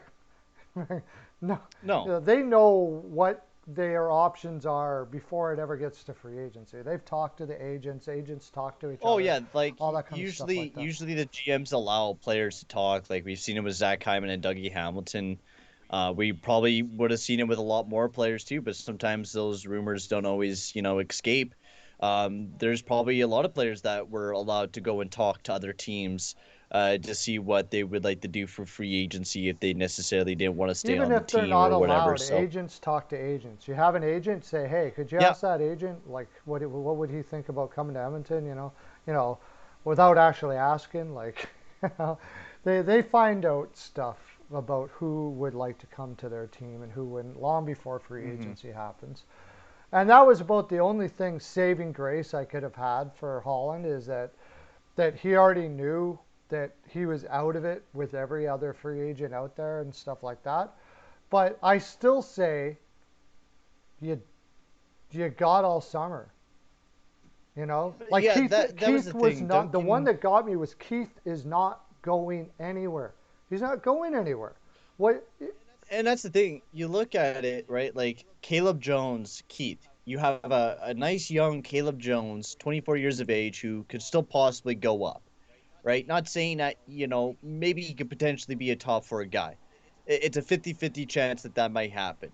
But you look at Caleb Jones and Duncan Keith right now. Caleb Jones is the better player than Duncan Keith right now. Is it? I didn't know. Sure, that offensively, Keith is a bit better, but Jones is better defenseman, without a doubt, is better defensively than Duncan Keith. But I'd rather take Caleb Jones over Duncan Keith right now. Not saying that Caleb Jones would be playing in the top 4, but I'm saying Caleb Jones would be a nice top 6 guy, better than Duncan Keith. And that's why I hated the deal, because Caleb Jones in a 3rd-round pick was just dumb for Duncan Keith anyways. It shouldn't have been anything, honestly. It should have been retained, should have been maybe a pick from us, and that's it for Duncan Keith. Yep. And maybe even a pick back from Chicago. That's what it should have been. Or waited until they bought him out. Would have been the better idea. Yeah. And then we could have kept Caleb Jones. But it is what it is. I think there could have been some options that we could have went after or made a trade, because, I mean, in the end, we had some room, and we only needed, like, legit. If you really looked at our depth chart, we only needed one defenseman, and that was one top 4 defenseman. We had the right side built up. We have almost the left side built up. We had Nurse Bear. You have a missing hole, Bouchard. And then you got Jones and Larson. And I think that'd be a very solid defensive core if you were to just add that one defenseman and not be Keith. Yeah. Okay, for the last half hour, we're going to play a little game here. Okay? Perfect. We're going to go, and you're going to give me a quick what they should do for every team in the league. Okay? That sounds perfect. And we're going to start with the most cap space, or least amount of cap space, and we'll go down to the most. On cap friendly. Okay. Tampa Bay Lightning. Trade away is trade away Johnson. Get some cap room moved out, and try to build for another cup run. That's what I would do. Yeah. I'll do a real quick one there. I would even go as far as, like, they don't care about picks right now. You're trying to win your 3rd. Give up a pick and prospect and whatever. You got to get rid of Johnson. Maybe get. I think you brought one up that said that they could trade Killorn, get some picks, and use that to get rid of Johnson. Yes. Yeah, that would be a good idea. Yes, that'd be an option as well. Kilroy would be. He was a phenomenal player last year. I think that'd be a very good option for the Tampa Bay Lightning. Then you would release up $9 million that gets you underneath the cap, because right now they're like $5 million above cap right now, so they got a lot of money to move away. Yeah, and yeah, they're just going to go for it again. And even if they do that, they're still going to be good enough to go there again. Maroon can play higher in the lineup if he has to. They got still they're still a contender. Just imagine that you lose two guys like that caliber, and you're still a contender, like crazy. Pittsburgh Penguins. Trading away Zucker and looking after an actual starting goalie for the Pittsburgh Penguins, because if they were able to find a goalie, they would be a playoff team and a very deadly playoff team. Yeah, I agree. I'm totally. Funny that I'm saying this. Well, I'm going to do a video over this weekend like this, so you can listen to it and see how much Peyton and I agree. Look for a number one goaltender for sure. You cannot. I mean, what's the use of going back into that season next year with Jari? No reason. Their window is yesterday, pretty much. So, yeah, New York Islanders. Focus on clearing cap, maybe bringing in Tarasenko, but you also have to get Beauvillier and also Adam Pelch back. So I would be focusing on those big players and maybe looking and bringing in Tarasenko. But biggest thing, clearing a lot of cap. You need to get rid of a lot of those big salary cap players.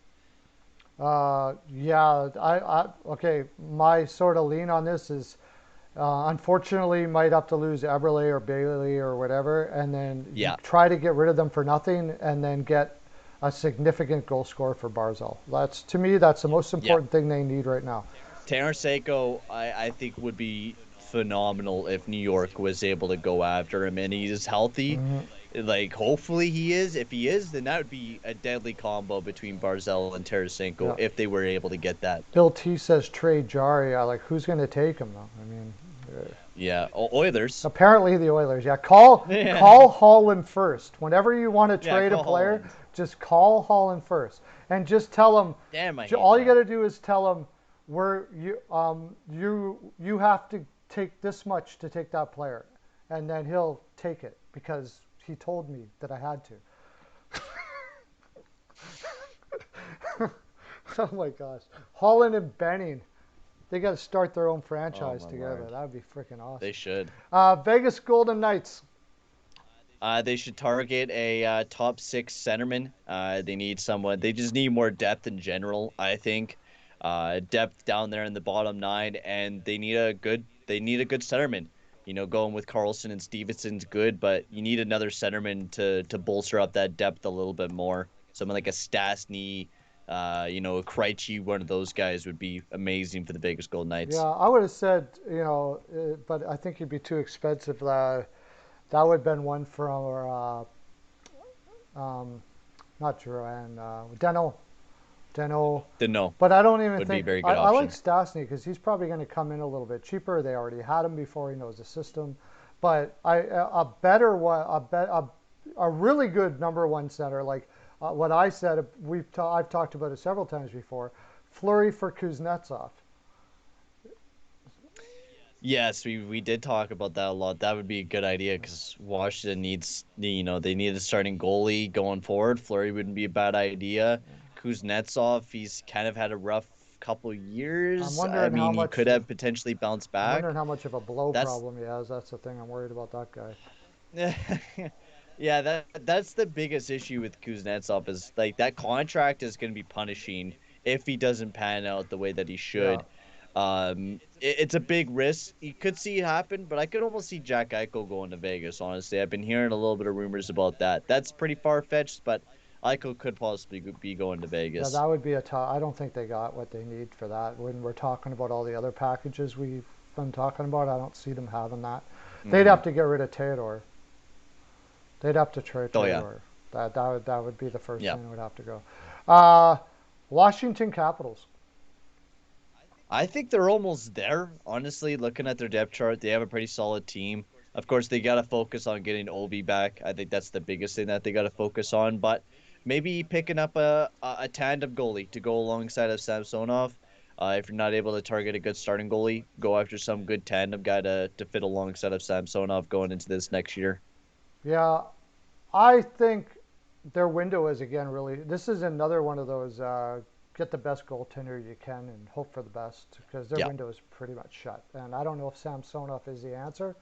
I'm iffy on that, so that would be what I'd be looking at there. That just face it, when the window's closing and you're getting older, the one thing could save you is the best goaltender you can find. So that's the Yeah. way I'd be looking at it there. We'll see what they do. If they really believe in Samsonov, I guess cross your fingers and hope the kid can do it. San Jose Sharks. Oh Hmm. my gosh. Continue to rebuild. I think that's the biggest thing with San Jose right now. Continue to rebuild. Maybe try to get picks from Hurdle. He's going to be a free agent in 2023, so maybe focus on or 2022. So maybe focus on maybe getting rid of him. Maybe trading Timmy Meyer, trying to just pick up some picks and just start rebuilding the San Jose Sharks team. I think that's the next step forward for them. Yeah, and it's a long rebuild. It's forever. It You gotta. is. The way I said it was basically you gotta rebuild while the veterans sit there and rot, and finally go, Yeah. okay, we got to do something here. And well, you're gonna have to work with us because we can't get rid of your contract. So what are we gonna do? So I think that's Yeah. really what they have to do as well. They have no choice. I just don't see any other option for them.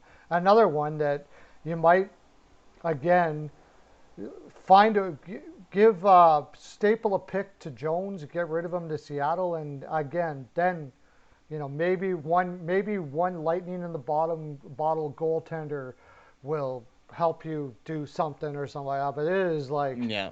they have It's they tough. are it's like such a small percentage that they can do anything with that roster at all for them for the foreseeable future. It's worst worst shape of any team I think in the league.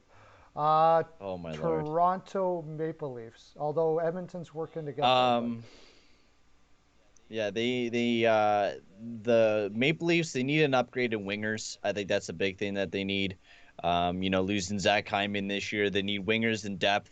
And an upgrade on their defense. Right-handed, on the right-handed side, they don't got a lot of strong right-handed guys. Justin Hall and Zach Bogosian were only the two of them. TJ Brody involved, he was one of them as well. But Justin Hall is just not a top four guy. I think you need a top four guy to replace him and some extra wingers. You need some depth there in Toronto. need depth and they need cap space to do it. That's the problem. Okay. That is the biggest And they problem. need a goaltender. I mean, Campbell's not going to win you a cup. Uh, Yep. Nope. that's the big thing. Like they need a Campbell whole crap is load of not going to win you the things, cup. and they've got pocket change to do it with. My gosh, trouble there in Toronto for sure. Um,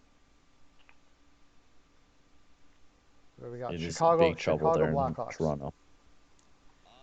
Chicago, I've been hearing Bowman's going to make this team, be a contender. So I guess, maybe I don't even know what this team is going to do, honestly. But Taves is going to be coming back into the roster. They're not going to have a whole lot of money, especially with Taves coming back in the roster. So I've been hearing Seth Jones rumors. I guess just don't go after Seth Jones.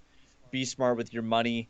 And I wouldn't even try to go for the playoffs. I would try to rebuild with this team because it's not yet there. It's it's a toss up between the Blackhawks. They could try, but they can't. I don't know. I think my biggest thing right now with them is bargain every player that you get.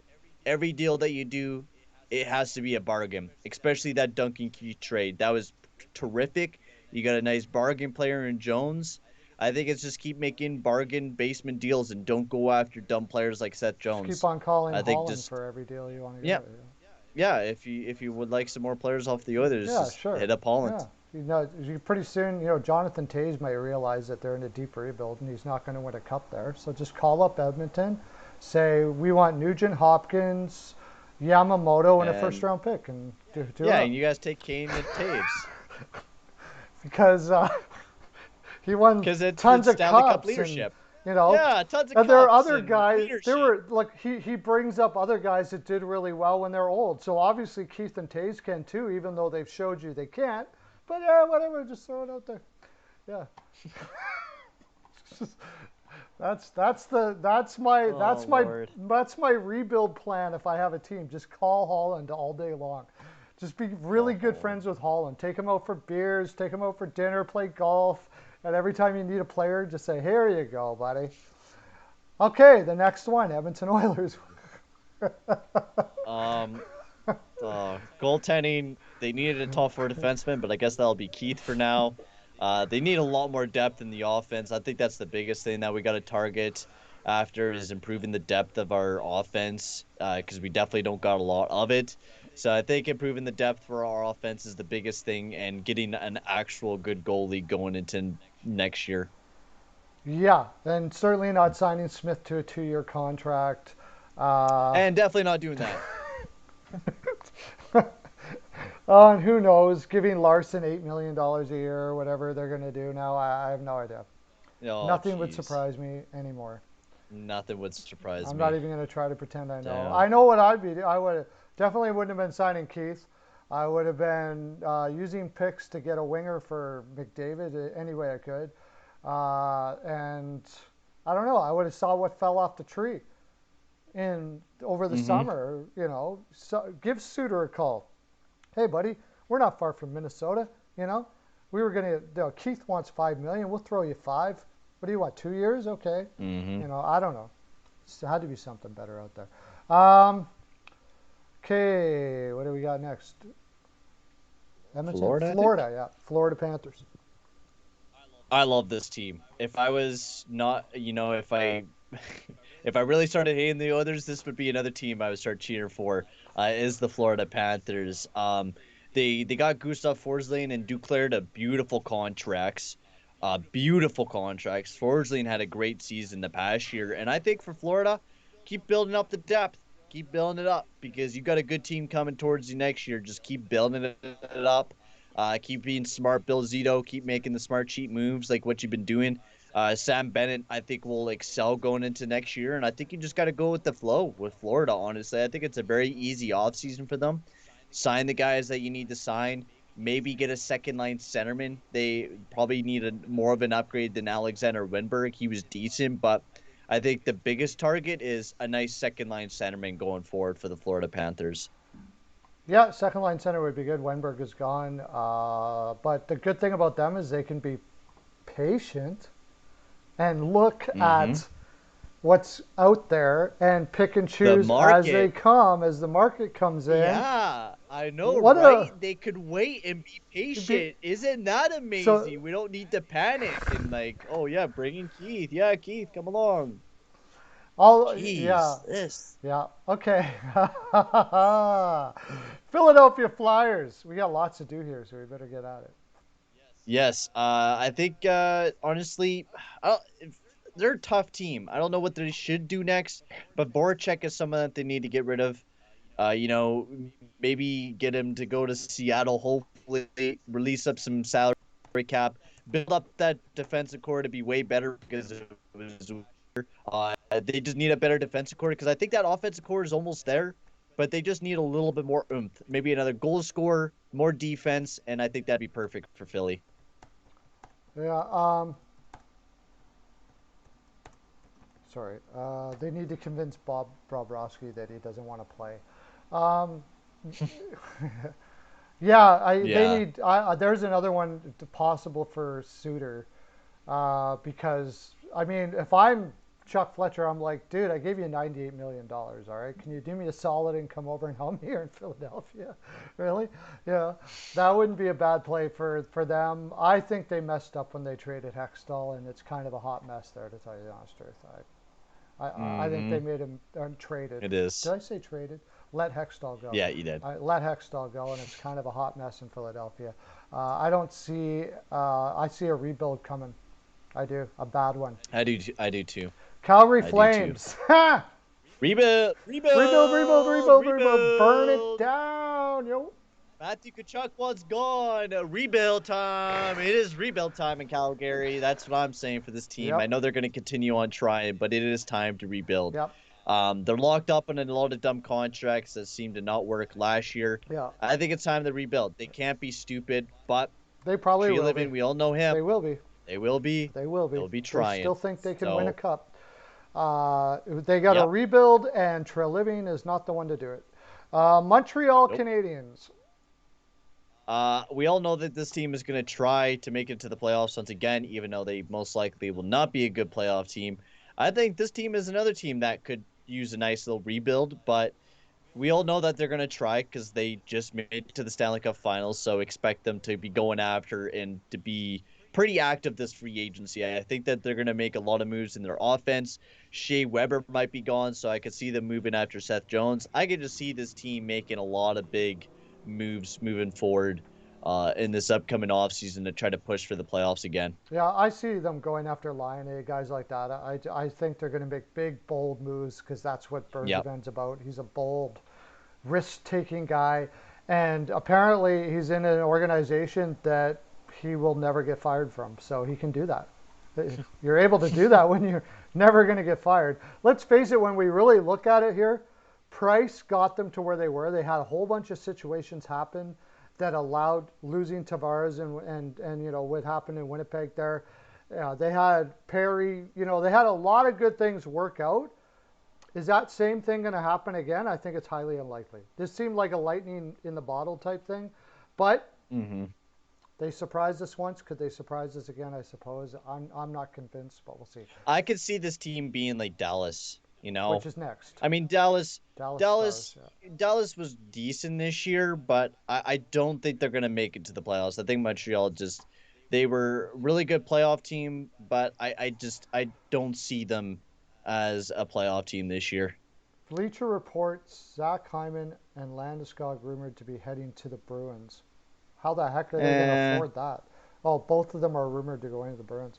I mean, maybe they're in connections. Maybe they're talking to them, but who knows what might be going on. killer I know if Bruins Landeskog are in on a lot of people. And Bleacher Report, if the Bruins have a hole, like how they have a big hole on their left side, they'll just bring up names. Like Zach Hyman and Landeskog would fit there in Boston if they weren't able to bring back Taylor Hall. I think those would be backup plans for the Boston Bruins if they weren't able to get Hall back. I might be willing to go a little long here because I'm having a lot of fun.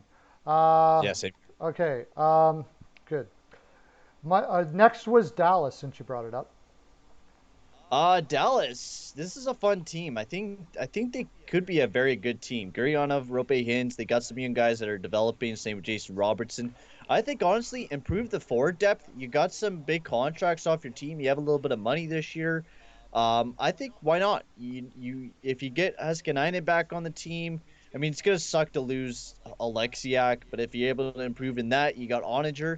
I think why not build up the depth a little bit more and try to make it back into the playoffs. The Central Division's not too strong, especially with a lot of these teams. With St. Louis not knowing what they're really doing next. Winnipeg's not a very strong team, so why not try build up the team a little bit stronger? You got some really strong players there in Dallas, and Haskinainen needs to have a comeback season as well. Yeah, he didn't have the strongest season in the world. I think he'll be fine. Heiskanen will be fine. As long as you got Heiskanen there, you really got to build around that and keep on going. And Dallas has got an owner there that wouldn't do anything else but whenever they have to rebuild there, which they're getting pretty long in the tooth, it'll probably be like right at the last thread where they are so bad that there's nothing more they can do. So just keep on going. You never know. Catch lightning in a bottle there with Dallas. That's pretty much. And Oninger looks like he's going to be a beast. So they might get away with it just from that. Oh yeah. So I got to keep it right on my thing. Los Angeles Kings, exciting team this year, I think. Yes, they are. Victor Arvidsson they picked up. I think honestly. Just continue with the youth movement. Maybe bring back Anthony Ciu next year. Sign a bit of people. Maybe offer, a trade to Buffalo for Jack Eichel. Maybe even a Sam Reinhart. I would be looking into as well. Just play the market. See what you could find for some cheap deals, like what Arvidsson. I mean, that's what you got to do with LA. You got a young team. Probably Quinton Byfield will be jumping up into the lineup. I can see so. Just continue with that youth movement there in LA and maybe hope to be in the playoffs because, I mean, the Pacific Division is not the strongest division in the world. And if Calgary's not as good as, as expected, LA could possibly jump into that spot. pretty easily. Oh, I think they're going to be really close, if not make the playoffs next year. I like their young defense that they have there. There's another team that I could see being heavy on Hamilton. Uh, I could see that, and I see them. We talked about Schwartz. I heard a lot of talk about that too. Jaden Schwartz in LA. That would be killer for them. Also, they're going to have a huge advantage as they grow and realize that they're a cup contending team, that they may have an extra center that they can trade for a winger. And we know the power that that can bring. What kind of Hmm. a winger you can get for a really good center. They got Turcotte, Byfield, you know, Kopitar, and Yeah, Dolan. Like, they've got an incredible depth up the middle there. Is they do. torn meniscus through the whole playoffs. Yeah, yeah, he was injured Mm, for sure. yep. He was banged up for sure, but yeah, I could see LA could be a very deadly team, and especially if they're looking to make a deal for Jack Eichel, they have the pieces to do it if they really wanted to, make a big move, which I could possibly see them doing it. But if they wanted to stay patient with it too, I mean, you got two elite centermen coming up the pipeline in Byfield and Turcotte that could just Yeah. change everything for the LA Kings. Bob said he wanted to be near the ocean. Well, maybe get him a cruise all by himself in the ocean, and maybe he doesn't come back. Uh, there, See there, whole bud? lot of ocean for you. Okay, Vancouver Canucks. Oh man, this is a tough one. I heard Brock Besser. I've been hearing some rumors about trading him again. I don't understand what's with the rumors about Brock The only Besser thing every I off can think season. of is that he wants to go to the United States or something like that behind the Maybe, scenes. maybe That's the something only like that. thing. Maybe he's just done with Vancouver too, because I mean, Vancouver's management's just a gong show. So honestly, Benning, don't sign any more dumb contracts. Fire Benning, make Maybe try to him get, the draft. yeah, fire Benning. That'd be a good idea. Um, it's tough because I mean I would love to get Myers off the team, but you got to improve that defensive depth. You got to get a lot better defensively, and your offensive depth needs to get a lot better too.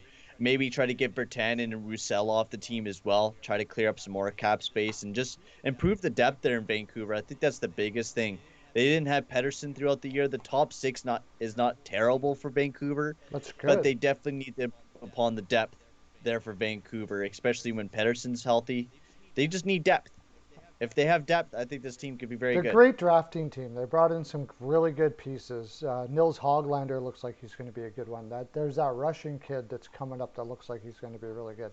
But their defense is an absolute disaster. It It's is.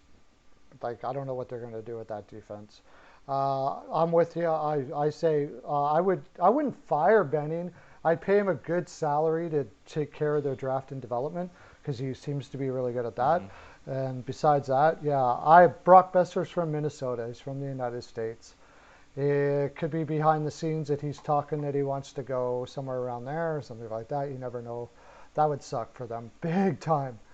It would. Big It time. would. Especially if you're giving Benning the authority to make that trade. That, that would be the bad move, bad thing. Okay, next. Oh my Yeah, lord. yeah. Who knows what they'll bring back? That would be so bad. Uh, St. Louis Blues. We talked about that a little bit already, but Rebuild. If not, then you maybe try to find a goal scorer. Maybe if Landeskog's in there, try to pick up Landeskog to replace Tarasenko. Try to get a decent haul for Tarasenko, which you probably won't get too much. But I think the greatest thing is just, rebuild a little bit. Try to do a little bit of a retool. Let the youth take over there in St. Louis. I think that's the next big step, especially seeing Jordan Kyrou this past season and same with Robert Thomas. Just letting those young guys develop and letting those guys take over the roster there in St. Louis, I think is the next step. Toronto and Colorado interested in Kemper. I don't. That Oh doesn't. yeah, every team's interested in Kemper. Colorado Sakic's a smart guy. I mean, he doesn't have to give Grubauer $8 million a year and get Kemper. I think he'll do that. Yeah, that'd be definitely something that they would do. St. Louis Blues, I'm with your rebuild. I don't think their youth that they have there is good enough. I think they need to No. rebuild. I think O'Reilly, it's time to move on and build. It doesn't have to be a tear down because they were smart enough to keep their first round picks, and it's not bad. But they definitely, I think, need to rebuild. The only problem with the St. Louis Blues is they're getting to that territory where they're too good to miss the playoffs and not good enough to do anything in it. And that's the last thing you ever want, right? Winnipeg Jets, I mean, I know the answer to this one. Everybody does. Defense, Defense, all day defense, long. defense. Yeah. I wish they didn't lock up Morrissey for that long because he hasn't been that good. But I think that he needs a supporting cast. He's not a number one guy, and they need a lot of defense. And my first target would be Dougie Hamilton.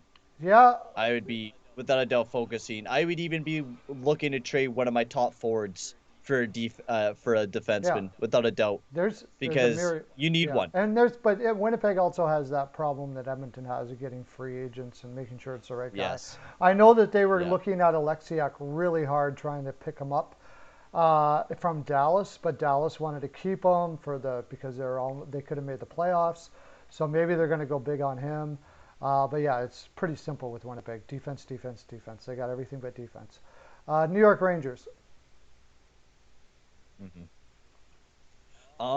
Keep playing it slow. I mean, you got a lot of young players there, still developing. I think, re-sign the players that you need to re-sign back. Maybe add some depth into that defense, add some veteran leadership.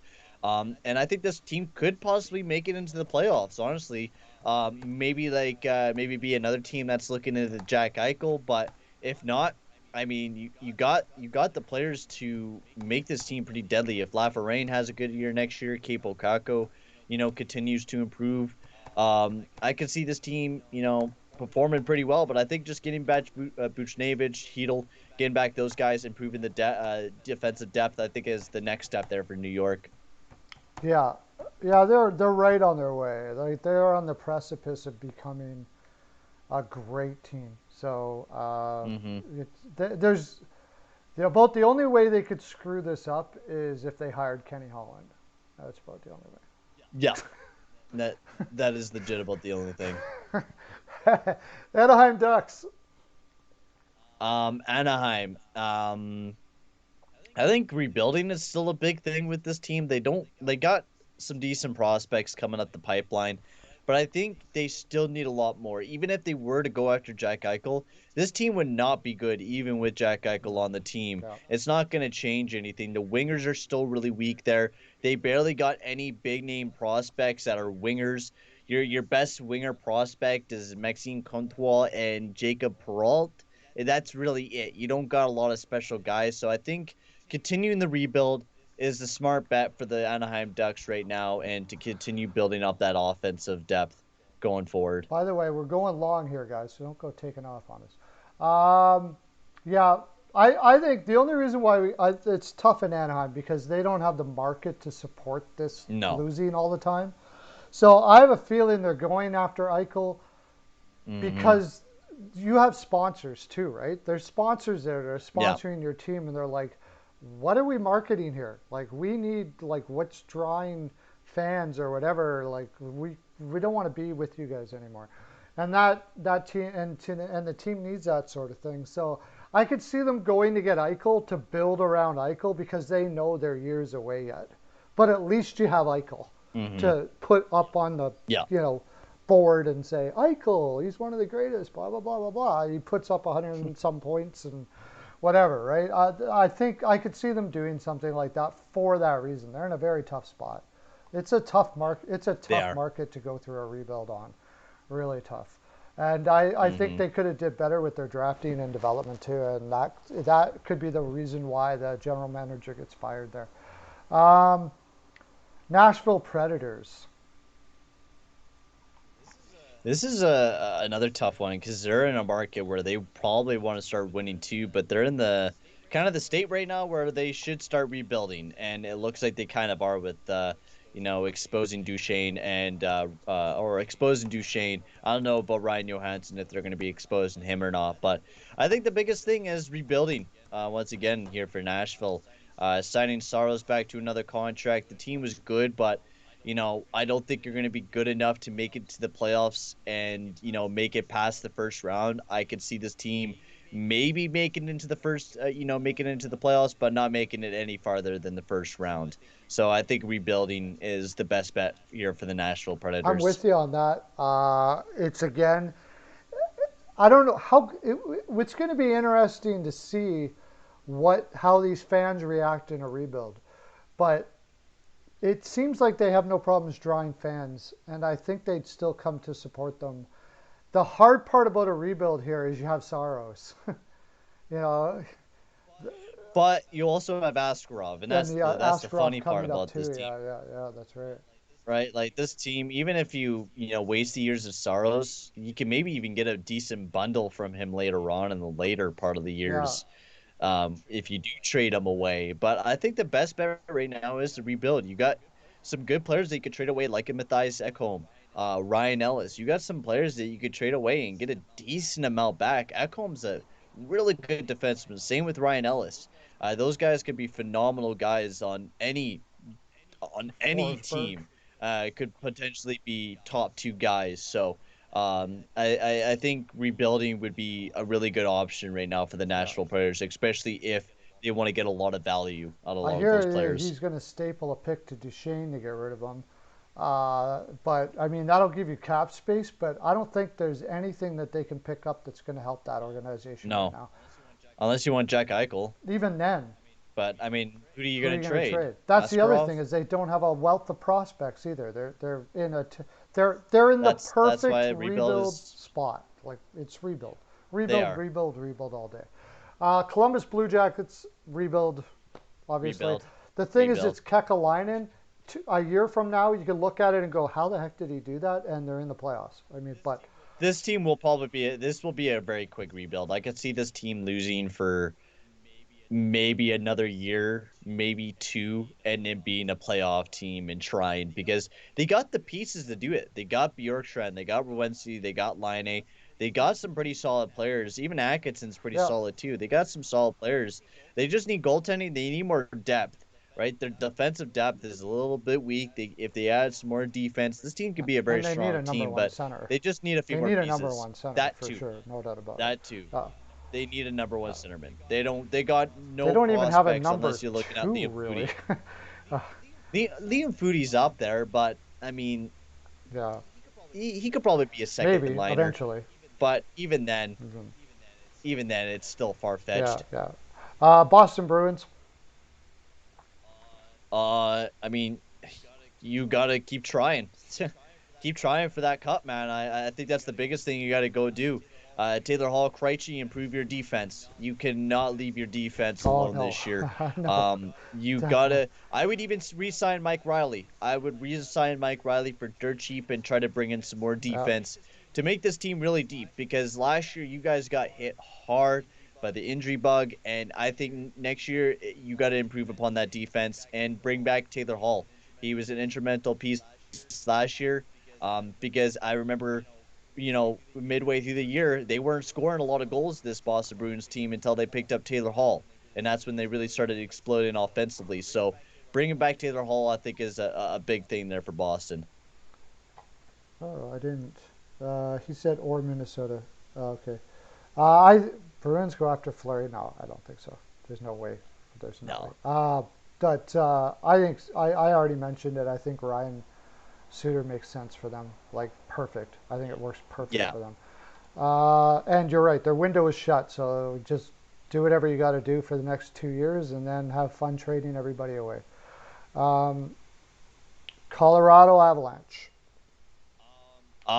Resign Landeskog, get Cal McCart. You do not want to lose Landeskog. Stop lowballing him. Stop trying to He's hand him the offer that, the Oilers handed to Nuge. Stop.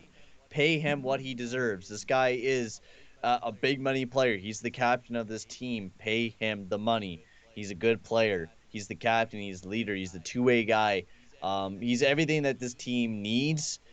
Is Landeskog, and you're not going to be able to find a replacement guy in free agency this year unless you pick up Taylor Hall. But even then, Taylor Hall is nowhere near Landeskog as a two-way guy. So I think getting Landeskog back is a big thing, and improving that depth is a big thing.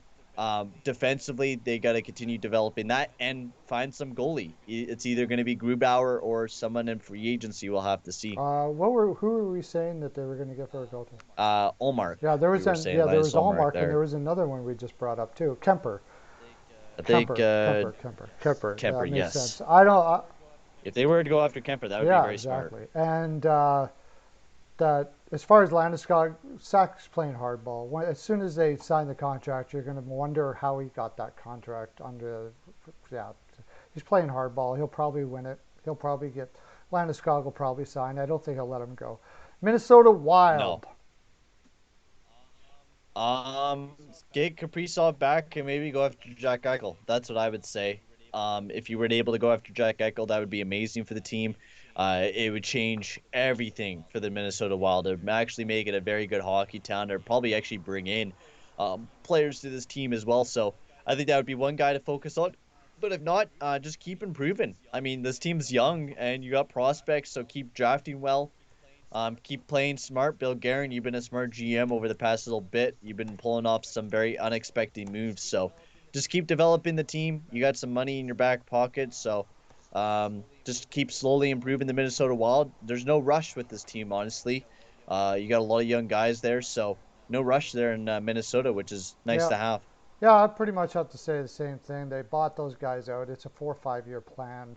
I would say they're wanting to really truly be a contender after the large part of that cap hit of the buyout is over. But signing Kaprizov, I don't know. I'm scared about what Kaprizov is thinking there. If he's not really if it's not big on him to be in Minnesota, then they're going to. You got to trade him away. I mean, I don't know what's in behind the.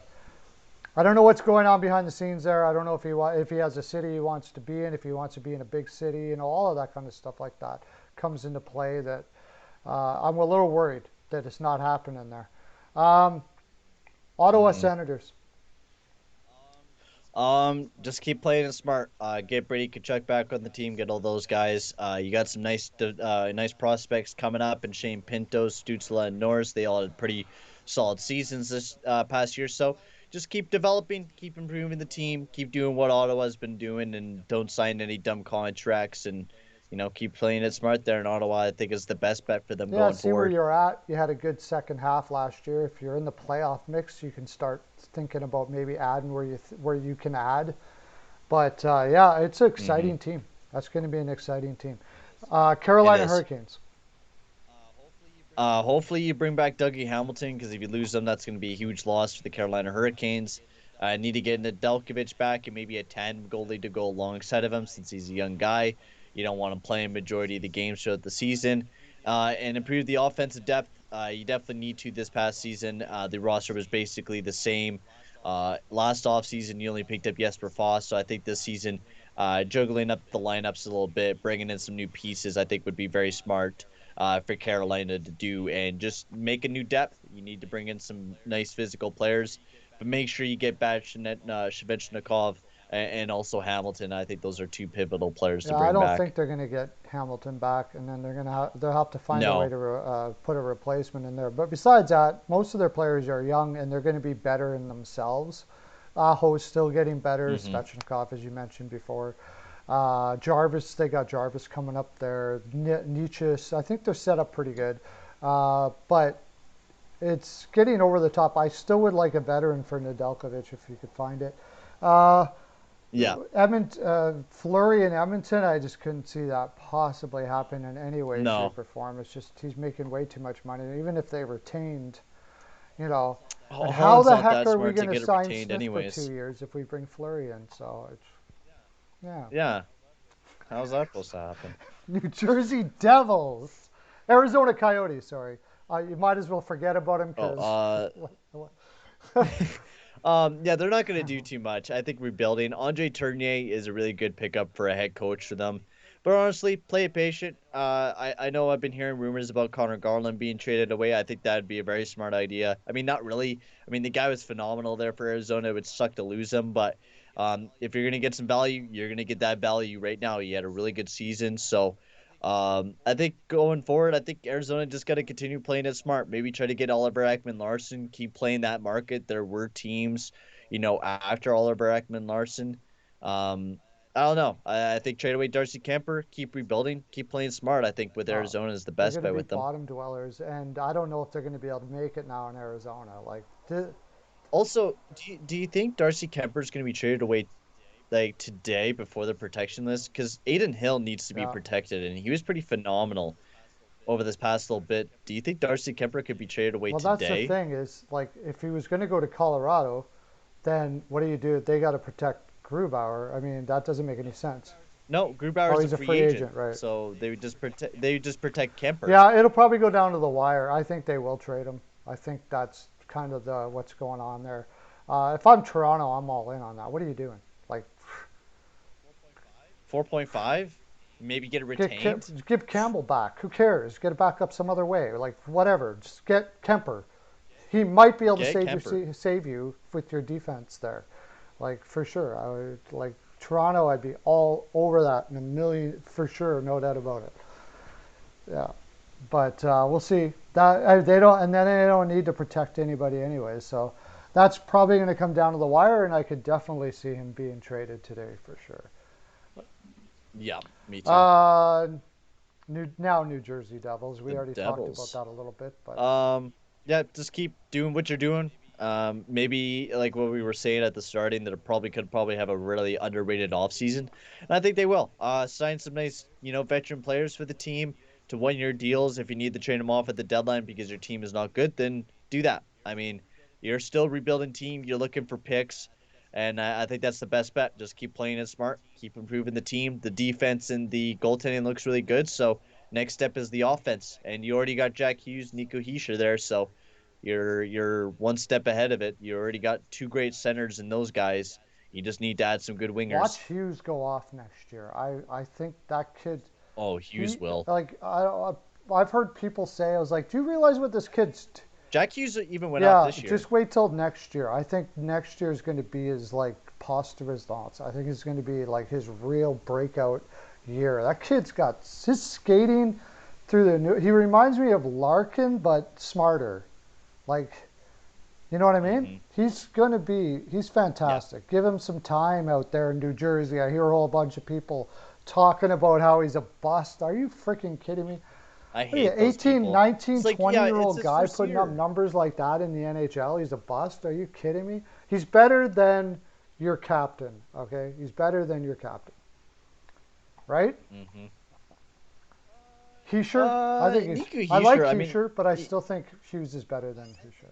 I think Hischier's really good two-way. I think he's Hischier's better defensively than Jack Hughes. The only problem is that Hischier was facing injuries these past 2 years. I think Hischier was really solid. I think Hischier will be really solid, but I could see Hughes being a bit better than Nico Hischier. But Hischier's a better two-way guy. Yeah, I think, but Hughes can get better at that. That guy's determined. His determination is freaking awesome. Buffalo Sabres? Rebuild. Just keep on rebuilding. Trade away Eichel. Trade away everyone that you got. Try to get as much as you can, and really, really, really rebuild. Don't fake rebuild it. Yeah. Don't just pick up prospects and then trade them all away for good players, and then they'll become bums. Don't do that. Actually rebuild. Stay patient. And use those young guys to make a hella good roster. That's what I would do. Yeah, I mean, it's tough there because, again, you have sponsors in Buffalo that have been mad for a very long time, and it's going to get worse. I can see them doing a fairly quick rebuild if they can keep Reinhardt.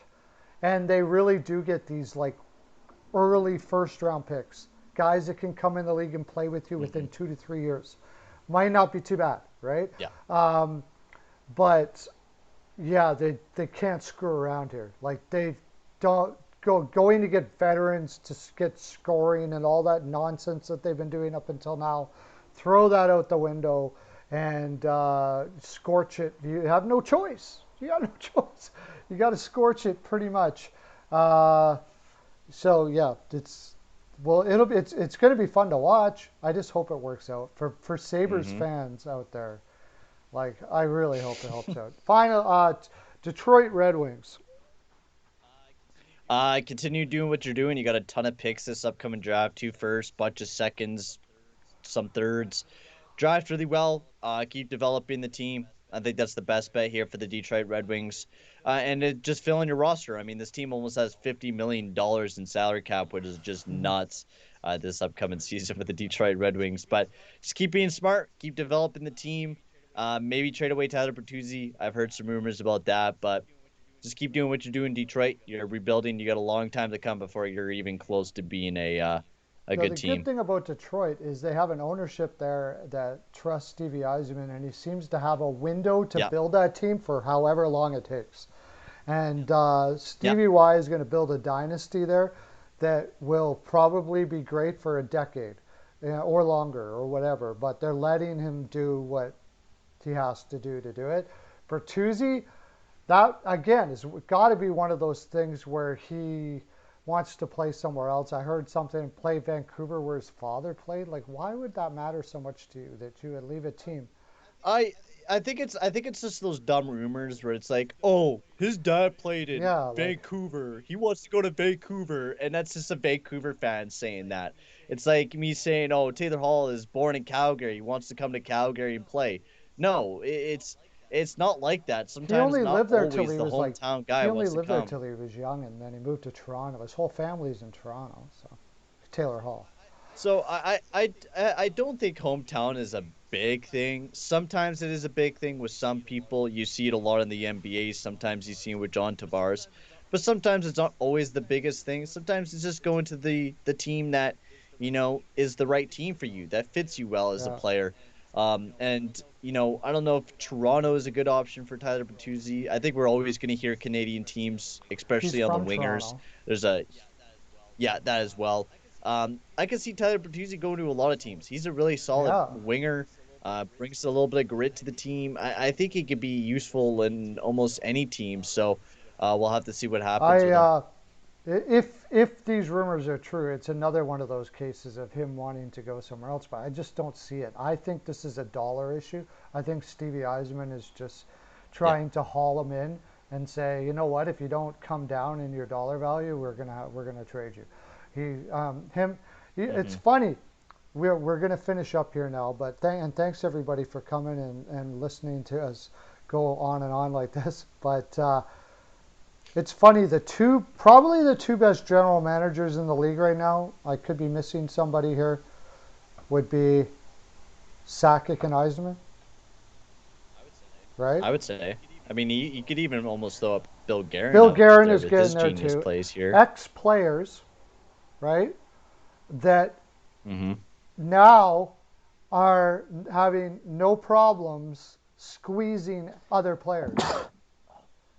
Sakic and Yzerman squeeze the crap out of everybody when it comes to contract talks. Isn't that funny? They're ex-players, so they know how to squeeze the player. They know that for the most part, all their threats and all that are just that, because they did it, right? Yeah. So they just take their threats and go, yeah, whatever. You want to move on to somewhere else? Your family's here in Colorado. I know you're a family person. This is what he's saying to Landeskog.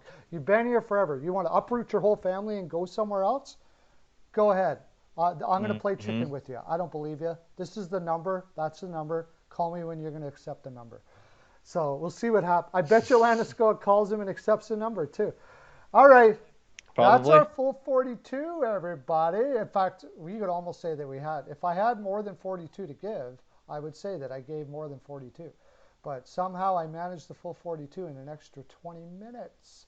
I will see you guys on Monday during the day. And then, of course, we're going to be Tuesday and Thursday in the evenings. Got to catch you on one of those here, Peyton. Yeah. Hopefully I'll be able to join one of those. Usually I'm pretty tired after work, but maybe one of those days I'll have to jump on. That would be awesome. It'll get you stop working and talk some so hockey. we can do more of these. Everybody, have a great day. I gotta go. I gotta go. Okay, bye.